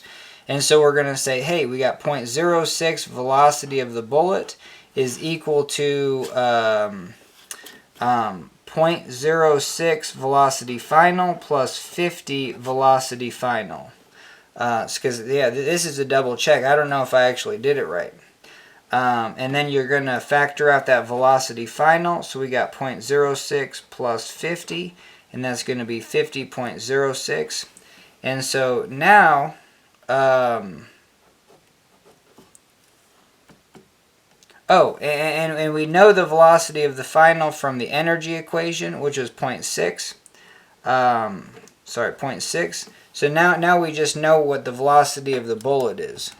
So we're going to take all this divided by 0.06. So we have 0.6 times 50.06, and then we got to divide it by 0.06. And we get just a little bit more, 500.6 meters per second. And hell yeah! So we tried one, and that was pretty easy. It wasn't the problem that's going to really help me figure out angular velocity. That's the thing. A lot of these problems are either too easy or they're too hard. There's like hardly any in between. So I'm just going to double check that answer. Catch on the flip side. Alright, so it looks like we did everything right, except we just made a huge mistake. We didn't take the square root of that. I have to throw, anytime a square root pops up, I need to put 3 stars on the page, because I'm always just going to not do the square root thing. So we had the square root of 0.6, and then that would be 0.7. So if we use that, we would get all this divided by that second answer, and so we would have or shoot, what we'll get, so we would have oh yeah, so we need to store this as our velocity, and then so we would have so that times 50.06, and then we're going to divide it by the mass of the bullet, 0.06. And so we get 646 meters per second. Now in the book they use 9.8. So yeah, but they did it the same way. They used energy, and yeah, they get 640. We get 646 because they use 9.8. Okay, hell yeah. So we're done with that one. And so that was the try one. It wasn't hard enough for me. So now we're gonna do a do one, and yeah, let me pull that out. All right, hell yeah. So, and this thing's legit, you know what I mean? And this is more of a try one, but no, this is a do one because, like, I know I can do it. These ones, like, hey, you know you can do it, you know what I mean? There's going to be no question that you can do the problem. But this one's right on the edge. So that last one, hey, we did it. You know, it would be fine if we didn't. That's when you would go to, like, hey, find the cheat, the solution. You know, and then we're going to end with the cheat. Because I totally had to cheat on one. So anyway, so we have this block, it slides, coming in with some sort of velocity, 4 meters per second. It hits this corner, and then starts to rotate. You know, it almost like it just, you know, manifested a hinge, and then starts to rotate about this. So the center of mass is now has an omega, and so now you have a tangential velocity of that center going that way. And we just wanted to know the instantaneous. You know, we're talking this barely comes off the floor because obviously gravity is going to hella slow that rotation. But we're not worried about that. We just want to know what this rotational speed once it hits. And so we use angular conservation of momentum. And conservation of angular momentum, you can do this because we need to draw a free body diagram. That's like, I messed this problem up before. I think I even made a video on it. So yeah, you have a kind of a center of mass, but you're going to have a force. Hell yeah, like, I just totally neglected it because I didn't know what to do with it. But for sure you're going to have a force that hits this, and it brings it to a dead stop because you have some sort of velocity coming in, velocity of initial. Hey, we got a mass. And then you have a force right here. So cool. You know, I mean, what this says, what this should say is that, hey, like if this force operates for 1 second, you know what I mean, from that perspective, F equals ma, or just from those equations, is just like, hey, let's sum the forces in this direction. So this is going to be our x direction. So we're going to sum the forces in the x, and we have, you know, mass times acceleration in the x. And yeah, so I never knew that this applies even when the force isn't directed at the center of mass. This is such a bizarre thing to me. And maybe I'll uncover some things that aren't 100%. You know, what I'm thinking might not be 100%. Okay, but yeah, oh yeah, so the only force in the x is this force right here. We're going to say force is equal to mass times acceleration in the x. So, you know, and we could even just spell this out. Mass is change in velocity, change in time. Even if we said, hey, that just for 1 second this force is going to act,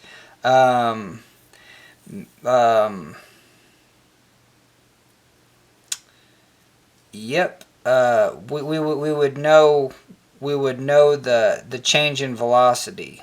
So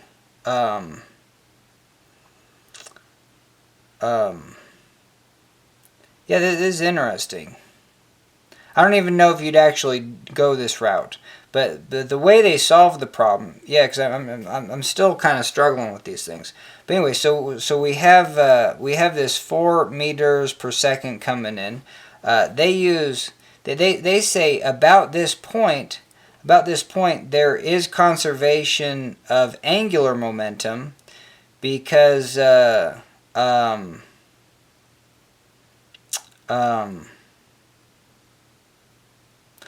about this? You know what I mean? Let's say you have a block that's not moving and it's not rotating.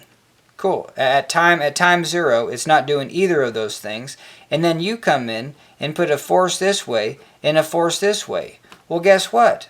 The thing is going to spin. You know what I mean? It's for sure going to spin, and it's not going to translate. So for sure it's going to spin, and let's say you just put this force for 1 second and then take it off. Well, you're going to have some sort of omega.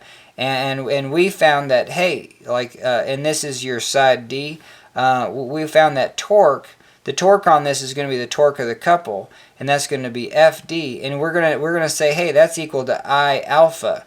But if we're only going to apply the force for 1 second to get this thing spinning, then we're basically going to say that force times D is equal to I omega, and then we can solve for omega.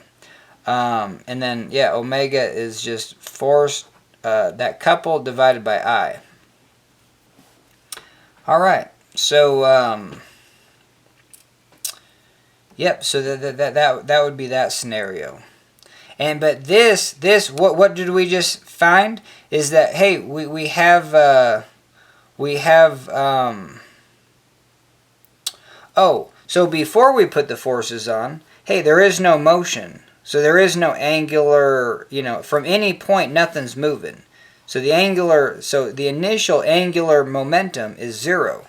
And then after we put this force on for 2 seconds, our angular momentum final is, angular momentum, let's say it was a circle. The angular momentum of the center of a circle that's spinning is I omega. So we found that we do have an omega term. And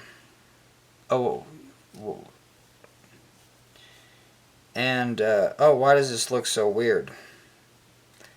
Yeah, I shouldn't have done this probably at all. But anyway, but yeah. So your angular momentum about the center of mass is going to be I omega. For a disk, that's 1/2 mr squared times omega. And so you can see that there isn't conservation of angular momentum. It had no angular momentum when it wasn't moving or spinning, and then you put a force. But this one's interesting because it is moving, and then you put a force right here. But it's just due to that aspect that, hey, for this problem to work, we actually had to find a torque, and so about the center of mass, hey, we said, hey, there's the center of mass. And for our initial angular acceleration, hey, we wanted the angular acceleration about the center of mass, and there is no forces, then there is no movement of anything. Angular momentum is R cross mv. So we can identify a bunch of masses, so we can go, hey, we can do an R to there, and that's a mass, but there's no velocity. Velocity is 0. To every chunk of mass on here, we do that. There is no velocity. Okay, sweet. So then we put this couple on, and then where do I want to go from here? For sure, heck yeah, this thing's going to be spinning, and so now your angular momentum is going to be a positive number, and it's going to be something. So angular momentum was not conserved. But then in this scenario, it's fascinating. If we take the angular momentum before it hits, so this block is just this way, and we're just going to say right here, what's the angular momentum? Well, we basically take the center of mass, and you don't have to do it that way. You could be like, well, I want to actually just take this chunk and see that it's going 4 meters per second. And what is angular momentum? It's R cross mv. So even right here, if I want to find, I'm going to go directly up to that point. Hey, for this problem, they call this like side S. So we have S times that mass, just like m prime or little m, and then its velocity of 4 meters per second.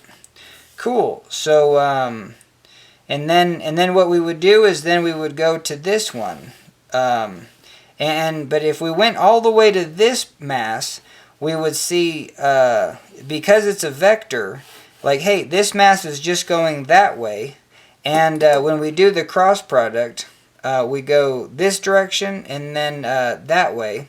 I mean, our vector is going to be the same, but this what we want is a 90-degree angle. You know what I mean? It could, because back to what this is.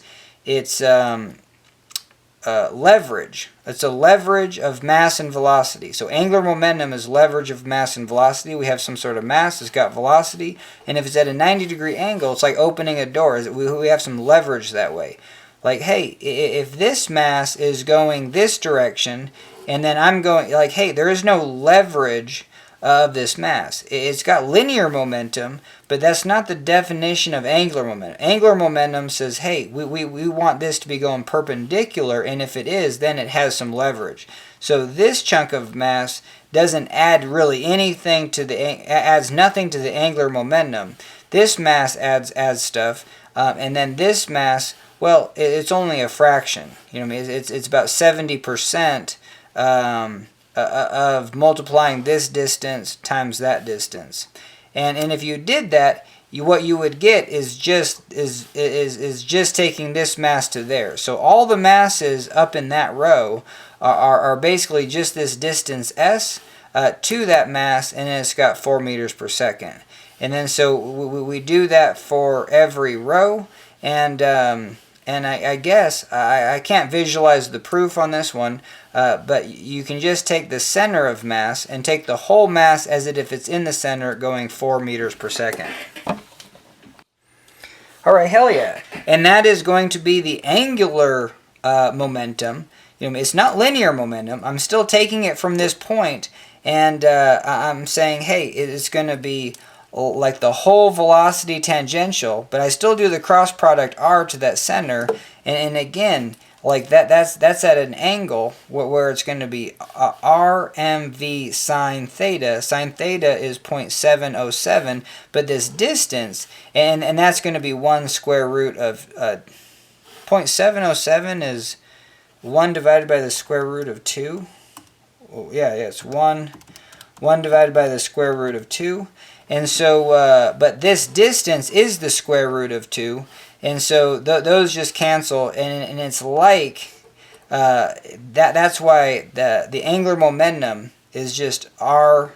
I mean, it's just this distance, this perpendicular distance, because of that cross product. Yeah, I could probably explain that a little bit better. But hell yeah, we just did. You know, it's not 90, and so it's as if this velocity was operating like right from there, and I'm just going to go straight up s divided by 2. So this problem uses s for this length, and so we have s divided by 2 times that 4. So cool. So that is going to be the angular momentum from that point.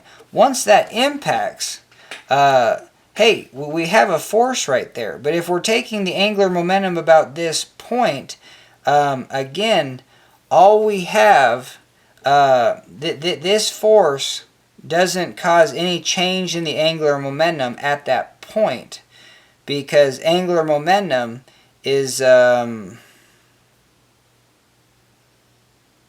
yeah, now I'm getting confused with torques.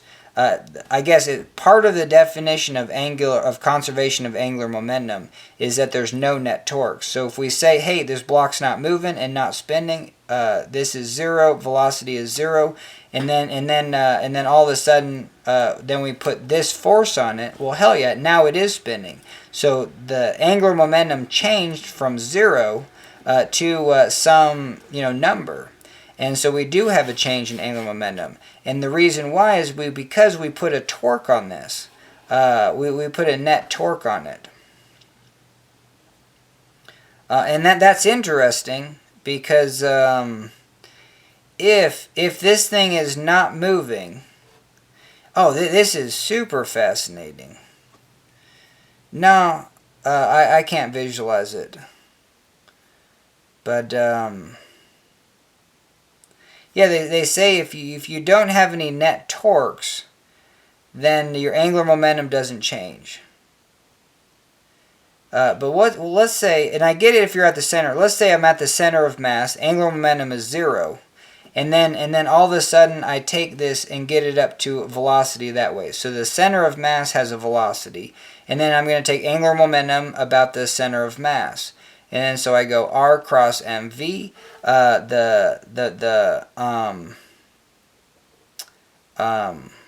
Well, let's see. I go to this this mass, and I have a downward. So I go over here, and then cross it in that way. Oh yeah, so I'm going to go this way and then cross it up. So I'm going to have an upward. But then when I go over to this mass, I'm going to have a downward. So these cancel, and I still have no net angular momentum. I guess what so there you go. So if this goes in a straight line, the angular momentum is still 0 about the center of mass. Now that's not going to be true. Angular momentum isn't conserved in that case about this point. Because the only way to get this thing going in a line is to put a force towards... Okay, so I got it now. So the only way to actually get this thing up to speed in a linear fashion is to put a force through the center of mass.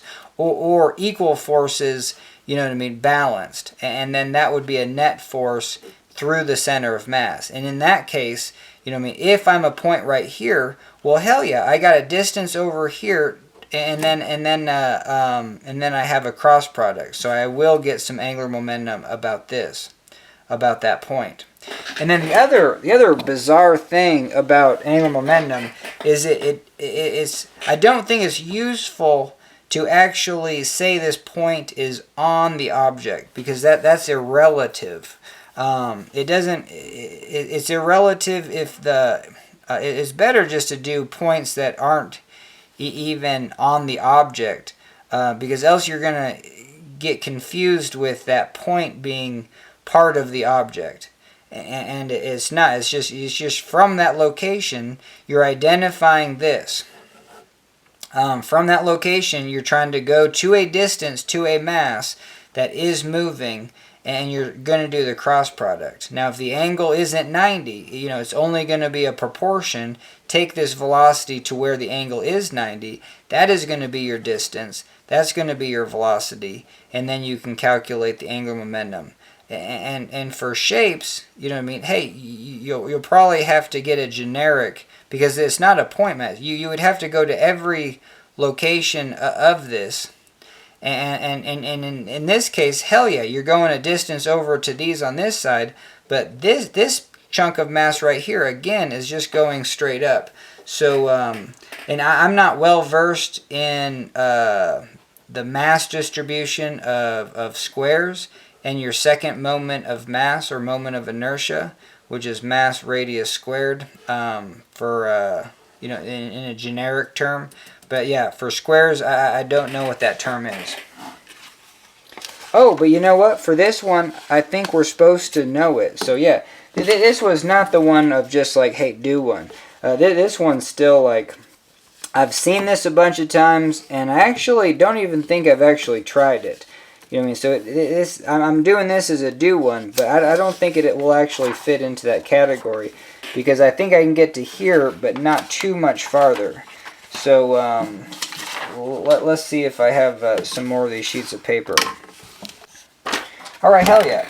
So now we know that angular momentum is conserved from here, so we're going to say angular momentum initial is going to be S divided by 2. Well, what is angular momentum? R cross mv.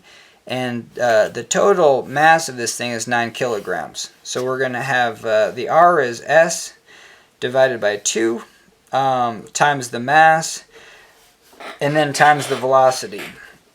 And then the S is 1.5. So we got 1.5 divided by 2 times 9 times 4. So here's our value.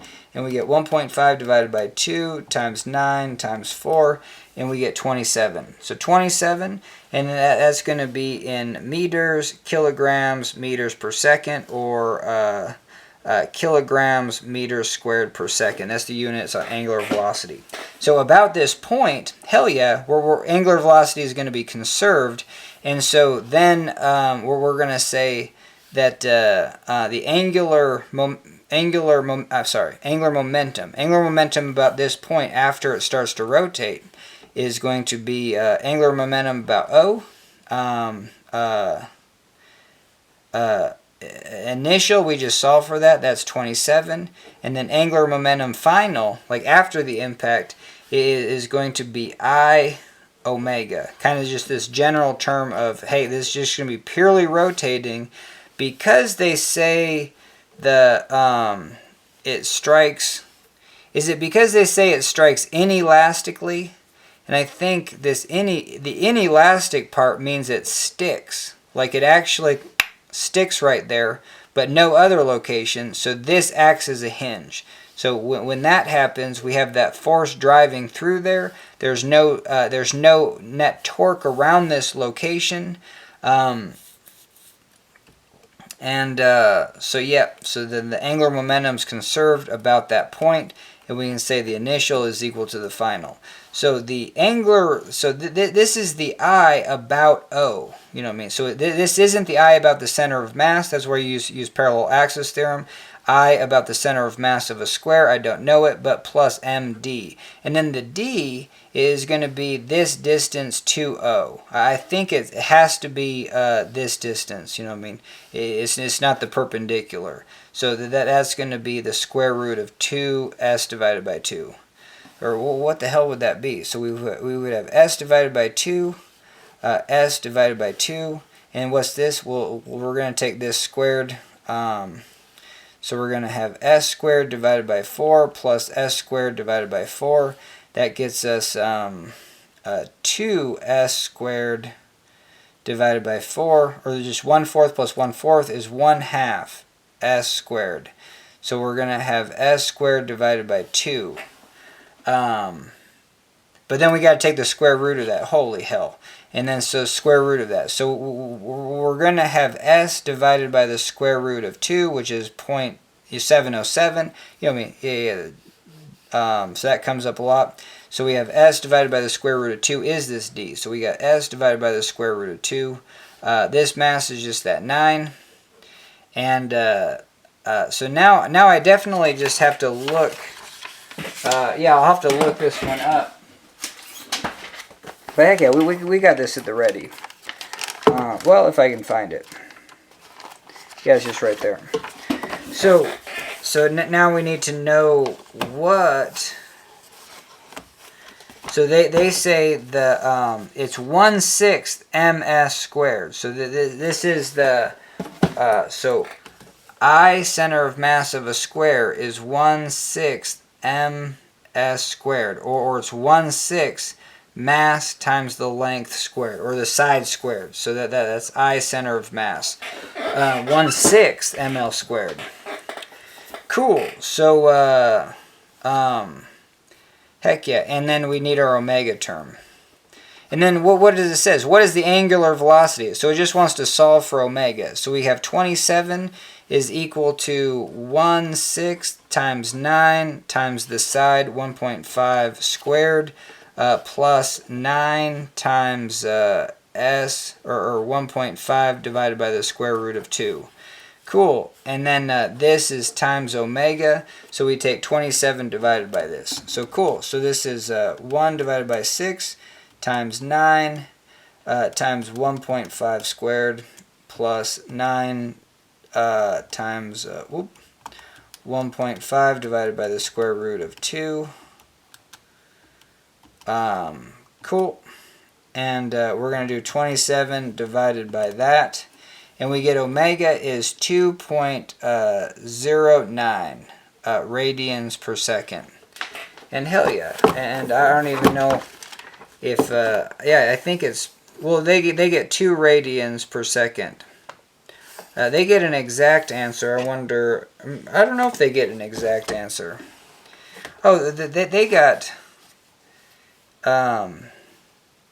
yeah, they got 12.9 for that. Did we mess up somewhere?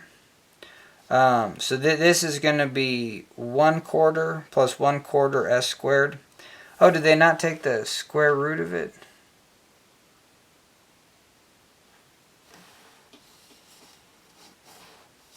Oh, weird. Oh, I'm confused. Why the distance? did they do an error here? No, I don't think. Like textbooks usually don't do errors. But yeah, we got that 1/6 ml squared. Yeah, 1/6. Or did I even do this right? Yeah, we got 1/6 times 9 times 1.5 squared.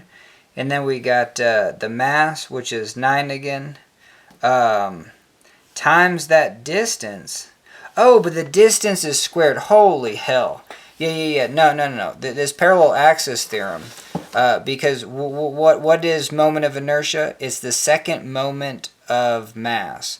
So it's mr squared. You know what I mean? It can be m distance squared. So yeah, I totally forgot to do that. So yeah, our term is just going to be s squared divided by 2. And so let's do that. This is going to be 1.5 squared divided by 2.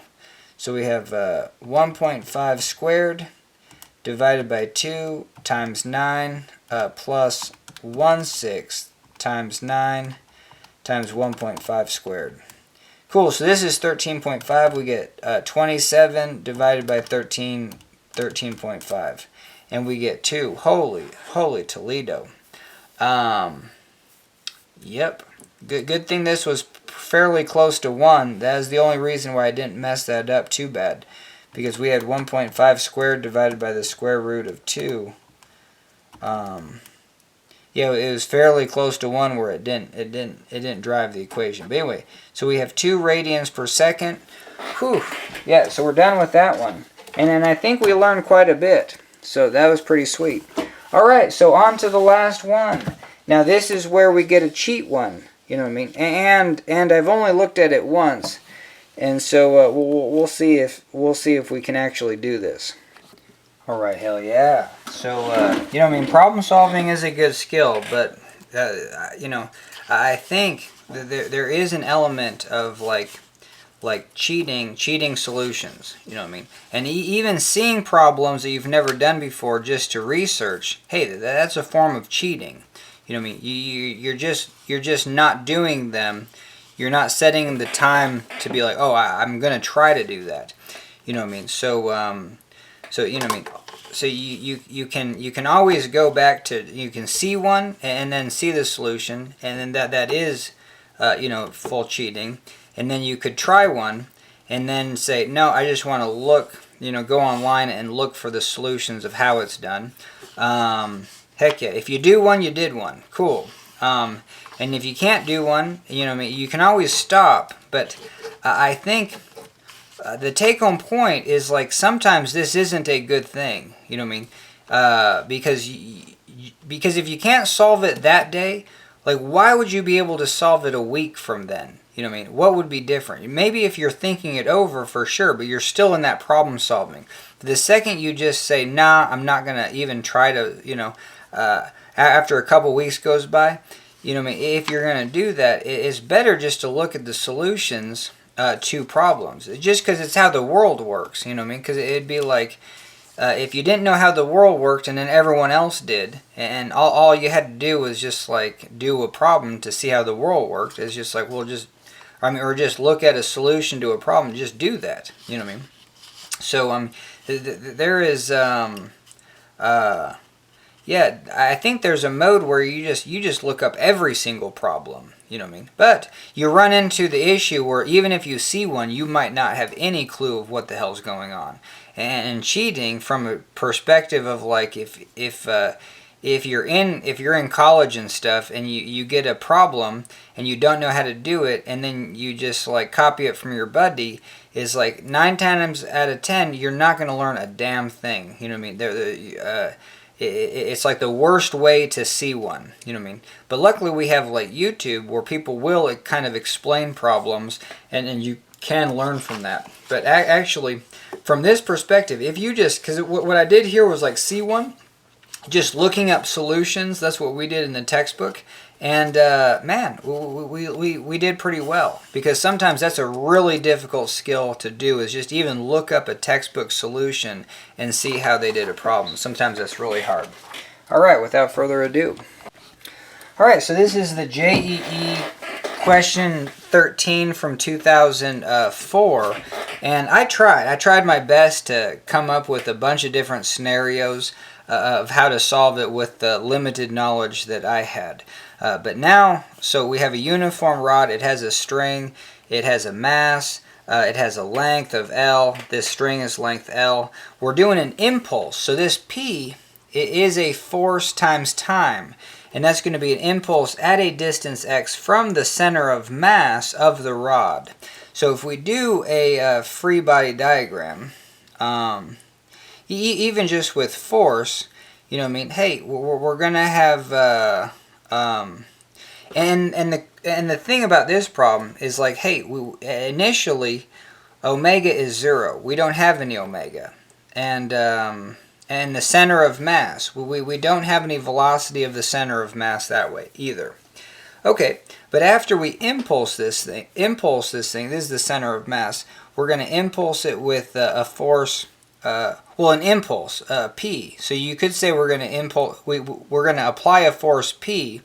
We're going to apply a force F right here, and same thing as in impulse. Impulse is force times time. Just minus the time aspect. We're going to put a force right there. This string, if it is going to, and then initially there is no tension in the string. So this is literally the only force that we have on this thing, and we have that kind of same scenario. Is like, what's our first equation? Well, we basically have force net is equal to mass times, basically just F equals ma. And so we have forces in the x is equal to mass times acceleration in the x. And I guess, like, yeah, I need to prove this to myself. The fact that you can have a weird shape, center of mass over here, put a force this way, sure, it's going to spin. But the fact that the force is equal to the mass times acceleration. So in this case, the force in the y is mass times acceleration in the y. I for whatever reason, I just don't see it. I don't see the continuity. I just imagine this thing's going to spin and not move this direction worth a damn. But yeah, I swear there's got to be something funky that I'm missing. Okay, so but yeah, and then we said so yeah, we have the force is equal to mass times acceleration. Obviously, we're in that direction. Or I guess, I don't know. Maybe this is the y direction. So we have forces in the y is equal to mass times acceleration in the y. And you could also write that as force in the y is mass times change in velocity, change in time in the y. And so if we just say this force is applied for 1 second, hey, this is 1, and you can see that this is just force in the y is mass change in velocity in the y, and we have no velocity initially, so we would just have force in the y is mass times basically just the velocity in the y after that 1 second. And that's what impulse, so I'm going to use that strategy to explain impulse, because with the impulse is going to say, hey, this force in the y times change in time is mass, change in velocity in the y, change in time, times change in time. These change in times cancel, and then we can see that we can solve for the change in y. Change in y is going to be velocity y minus 0, and then so we know we got an equation for velocity y. It's going to be that impulse, and we're going to say P is equal to the impulse of force in the y times the change in t, and that's going to equal to mass Vy. So cool. So right here, our first equation, we have impulse is equal to mass times and this is just the velocity of the center of mass. I'm just going to use that symbol which they used before. So we have the velocity of the center of mass right there. Cool. So then the next equation is going to be torques. Okay, so if here's the center of mass, hey, looks like we have a force that's unbalanced. You know what I mean? From the center of mass. We're from if this force was just right here through the center of mass, hey, this thing would just be going that way, irregardless of the string. We'll get to that in a second. But it's out here at distance x, so we do have a torque from the center of mass. So we're going to have a torque is equal to this force times this distance x.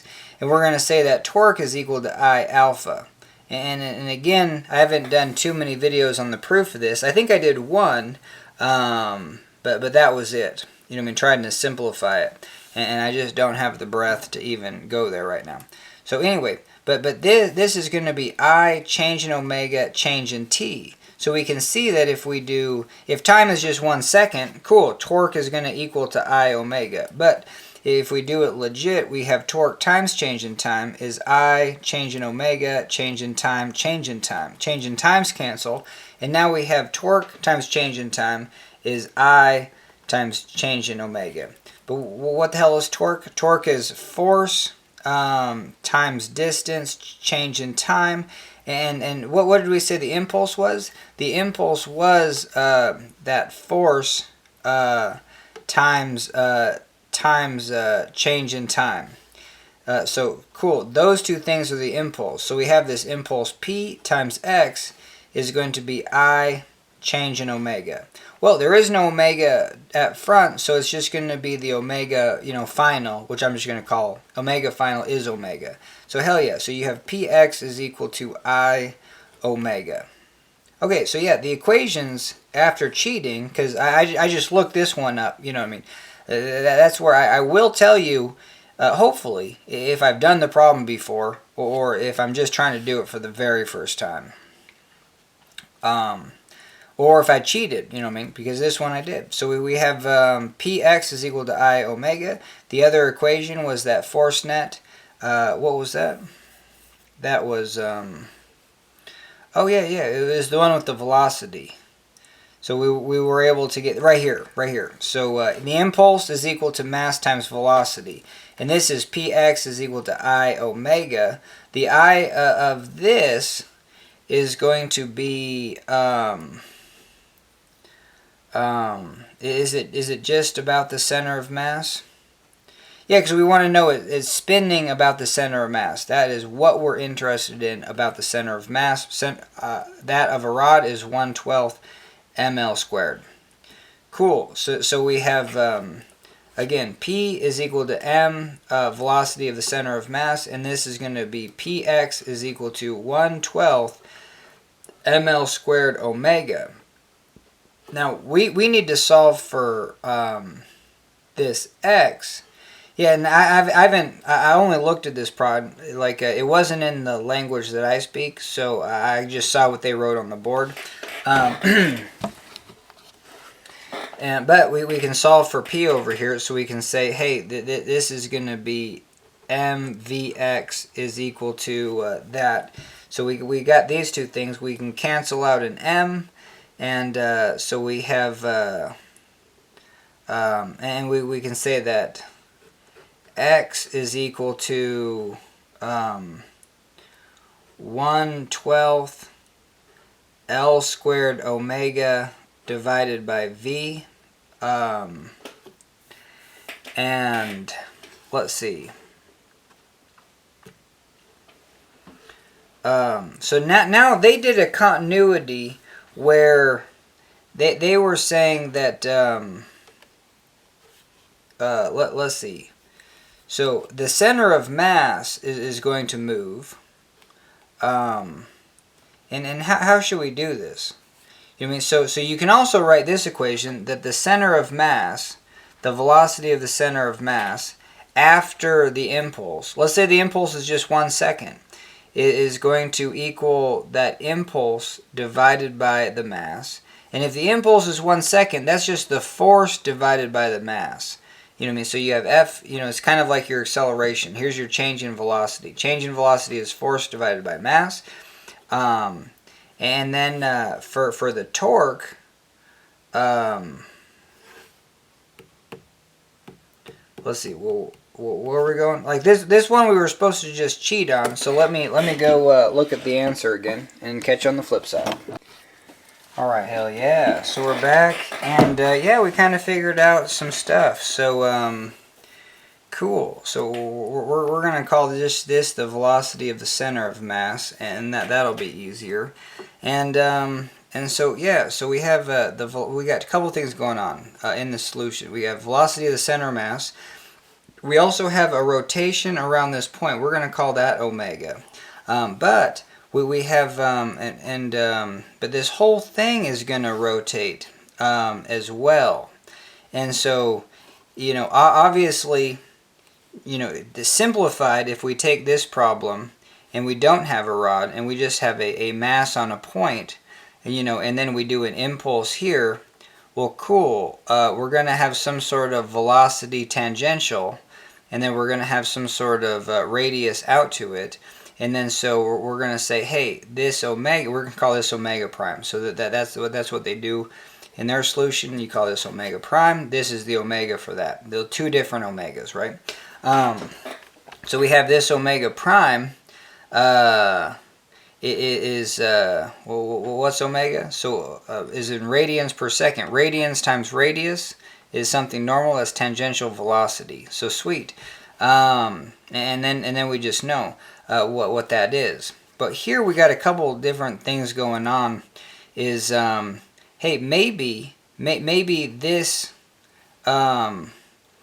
when we impact this. Oh, because yeah. Well, let's say we impacted it right in the center of mass. You know, maybe this bar goes up here, and then this is the rope that attaches to it. And hey, look at this. They're not in the same line.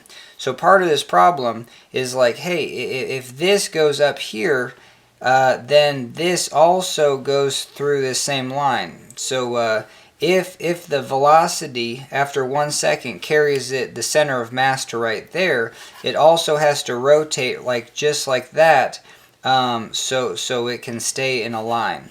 And so what they say is that you have we're going to have the velocity of this point, but then what they do is they take the velocity of this point, and so we're going to call this v prime. And the velocity of this point, well, center of mass goes up and then it rotates. So this velocity is going to be so v prime is going to be the velocity of the center of mass minus the rotation. So if we just have this rod and we know it's going to have an omega, then what would be the tangential velocity here of tangential velocity of v prime? Well, this is L divided by 2, and we have omega times radius. L divided by 2 is something normal, and that's going to be tangential velocity. Sweet. So that would have been the velocity here, but we do have this whole thing's got a velocity of the center of mass. So we say the velocity of this point is the velocity of the center of mass minus this, which is omega L divided by 2. Cool. And then over here, what we're saying is like, hey, yeah, this is going to be a different omega. And so let's just say this is a totally different omega, totally different problem. And we wanted to know the tangential velocity right here. Well, again, that's going to be omega prime times radius. Radians per second times radius is something normal. And that's going to be that velocity tangential right there. It's going to be v prime. So now we have an equation for that. Cool. Okay, so and then what does our equations link? You know what I mean? Hey, they link this this rotation of the rod, and then they link the velocity of the center of mass. Okay, so that's and then we want to know x. Sweet. So yeah, it seems like we don't know a whole lot. So but with these equations,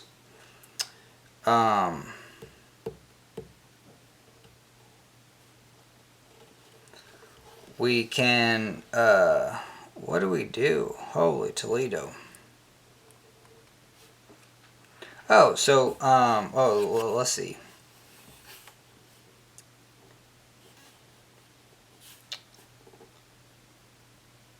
Oh, yeah, I might have to go watch that video again.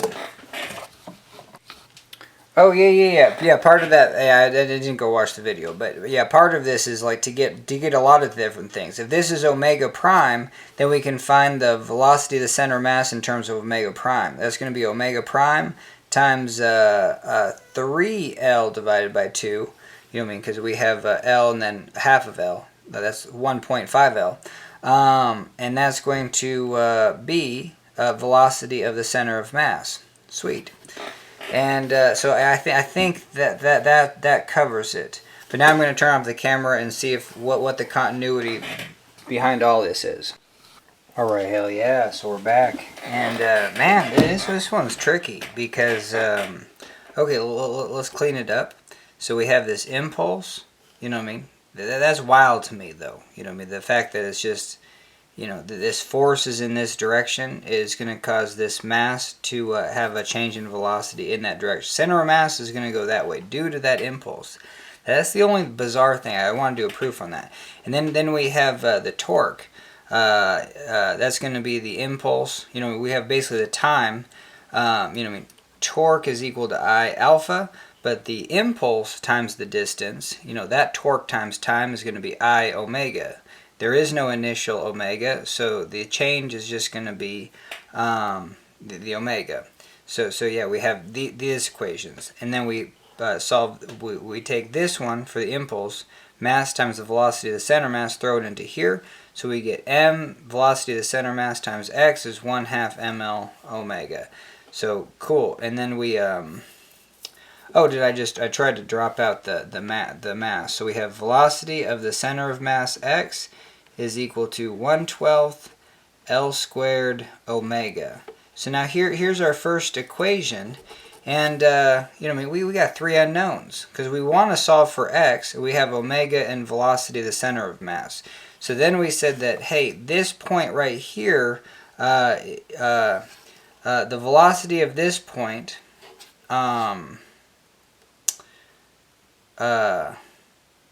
is going to be, I mean, we're just focused on the rod right here with this impulse.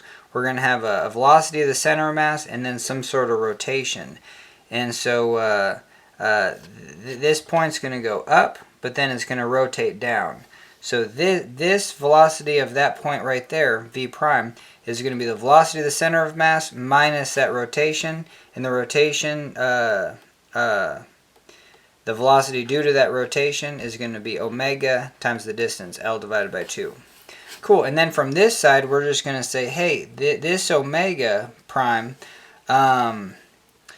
is going to be that, and so the velocity tangential is going to be omega prime times the length, and then this velocity of the center of mass, if this string is supposed to be in line, you know what I mean, is going to be omega prime times 3L divided by 2.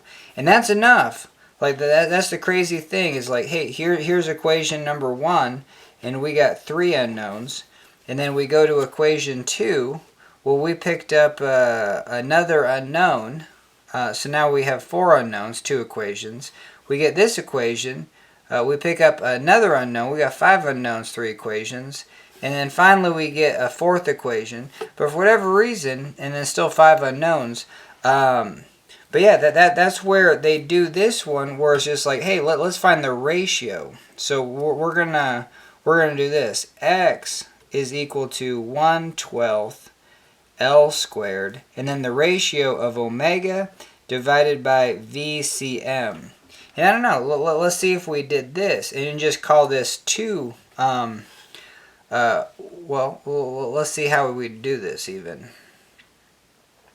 This term right here has a VC and an omega, and so if we substituted this into there, we would have an omega prime, and then if we substituted the omega prime in with VC, then we would have something. So hell yeah, so let's do that. So we're going to well, let's get. Okay, how many steps can you do in your head? You know what I mean? So this one goes into here. So we got, yeah, let's do one. So we got omega prime L is equal to VCM minus omega L divided by 2. Sweet. And now we're going to solve this one for omega prime. And omega prime is just going to be 2 VCM divided by 3L. So we're going to throw that in there. So we're going to have 2 VCM divided by 3L times L is equal to VCM minus omega L divided by 2. Sweet. So the L's cancel, and we have 2/3. And so we need to get this on this side of the equation and subtract this. So we're going to have omega L divided by 2 is equal to... Now this could be 3/3 VCM, just as 1, and then we're going to subtract 2/3. So we're going to get 1/3 VCM. Cool, so now we get this, and we just want the ratio between omega and VCM. So we're going to divide this, so we're going to go omega divided by VCM. And let me just say, I've never done a problem where you don't have enough unknowns, but you just get a ratio and you're satisfied with it. I don't even know how that works, you know what I mean? But it was just part of the solution. And again, this is the cheat one. I mean, we're just cheating here. But we're picking up a few things, you know what I mean? Because half of learning is just like, hey, what are you multiplying together? You know what I mean? You can just let that sink in, and then after a few of these, you're like, oh, then you kind of build on the properties. And it's the same. I remember watching a YouTube of a guy being like, hey, that's how you learn languages. You know what I mean? You have to you just use a few words, and you're not going to really know too much else. Okay, so let's get on with it. So we have this ratio, hell yeah. So we're going to bring down the VCM, and then we'll get the 2 upstairs and the L downstairs. So we're going to have, that's going to be equal to 2/3 divided by L. Does that make sense? So omega divided by VCM, and then this 2 goes upstairs, L's goes downstairs. Hell yeah. So now we have X is going to be 1/12 L squared times 2 divided by 3L. Sweet. That L cancels one of those L's, and we're going to have X is equal to 1/12 times 2 divided by 3. That's going to be 1/6, because we can do that, times 1/3. That's going to be 1 divided by 18 is X, and they want to know X is equal to L divided by N, and what is N? And we messed up an L. This should have an L term. You know what I mean? This should be we still have one L in here. So we have L divided by 18. That's X. So if we say X is L divided by 18, what is N? N is 18. So that's the answer. N is 18. We totally cheated, but we did it. You know what I mean? We see one, try one, do one, teach one, cheat one. I don't know. There's just 5 different methods. One is like, look at the solution. Hey, try one, but then probably cheat. Do one that you can do. If there's one that you for sure can do, go do it. Because you might have forgotten how to do it a year later. And then for sure teach one. Alright, so that does it. We did it. And I'm glad we did it on this one. Because rotational problems are pretty wild. And I think they're probably the hardest things to grasp. And I think I've got a couple tricks up my sleeve of teaching in ways that, you kind of get a better understanding. But anyway, so thanks for joining me on this one. And guess what? That's a video.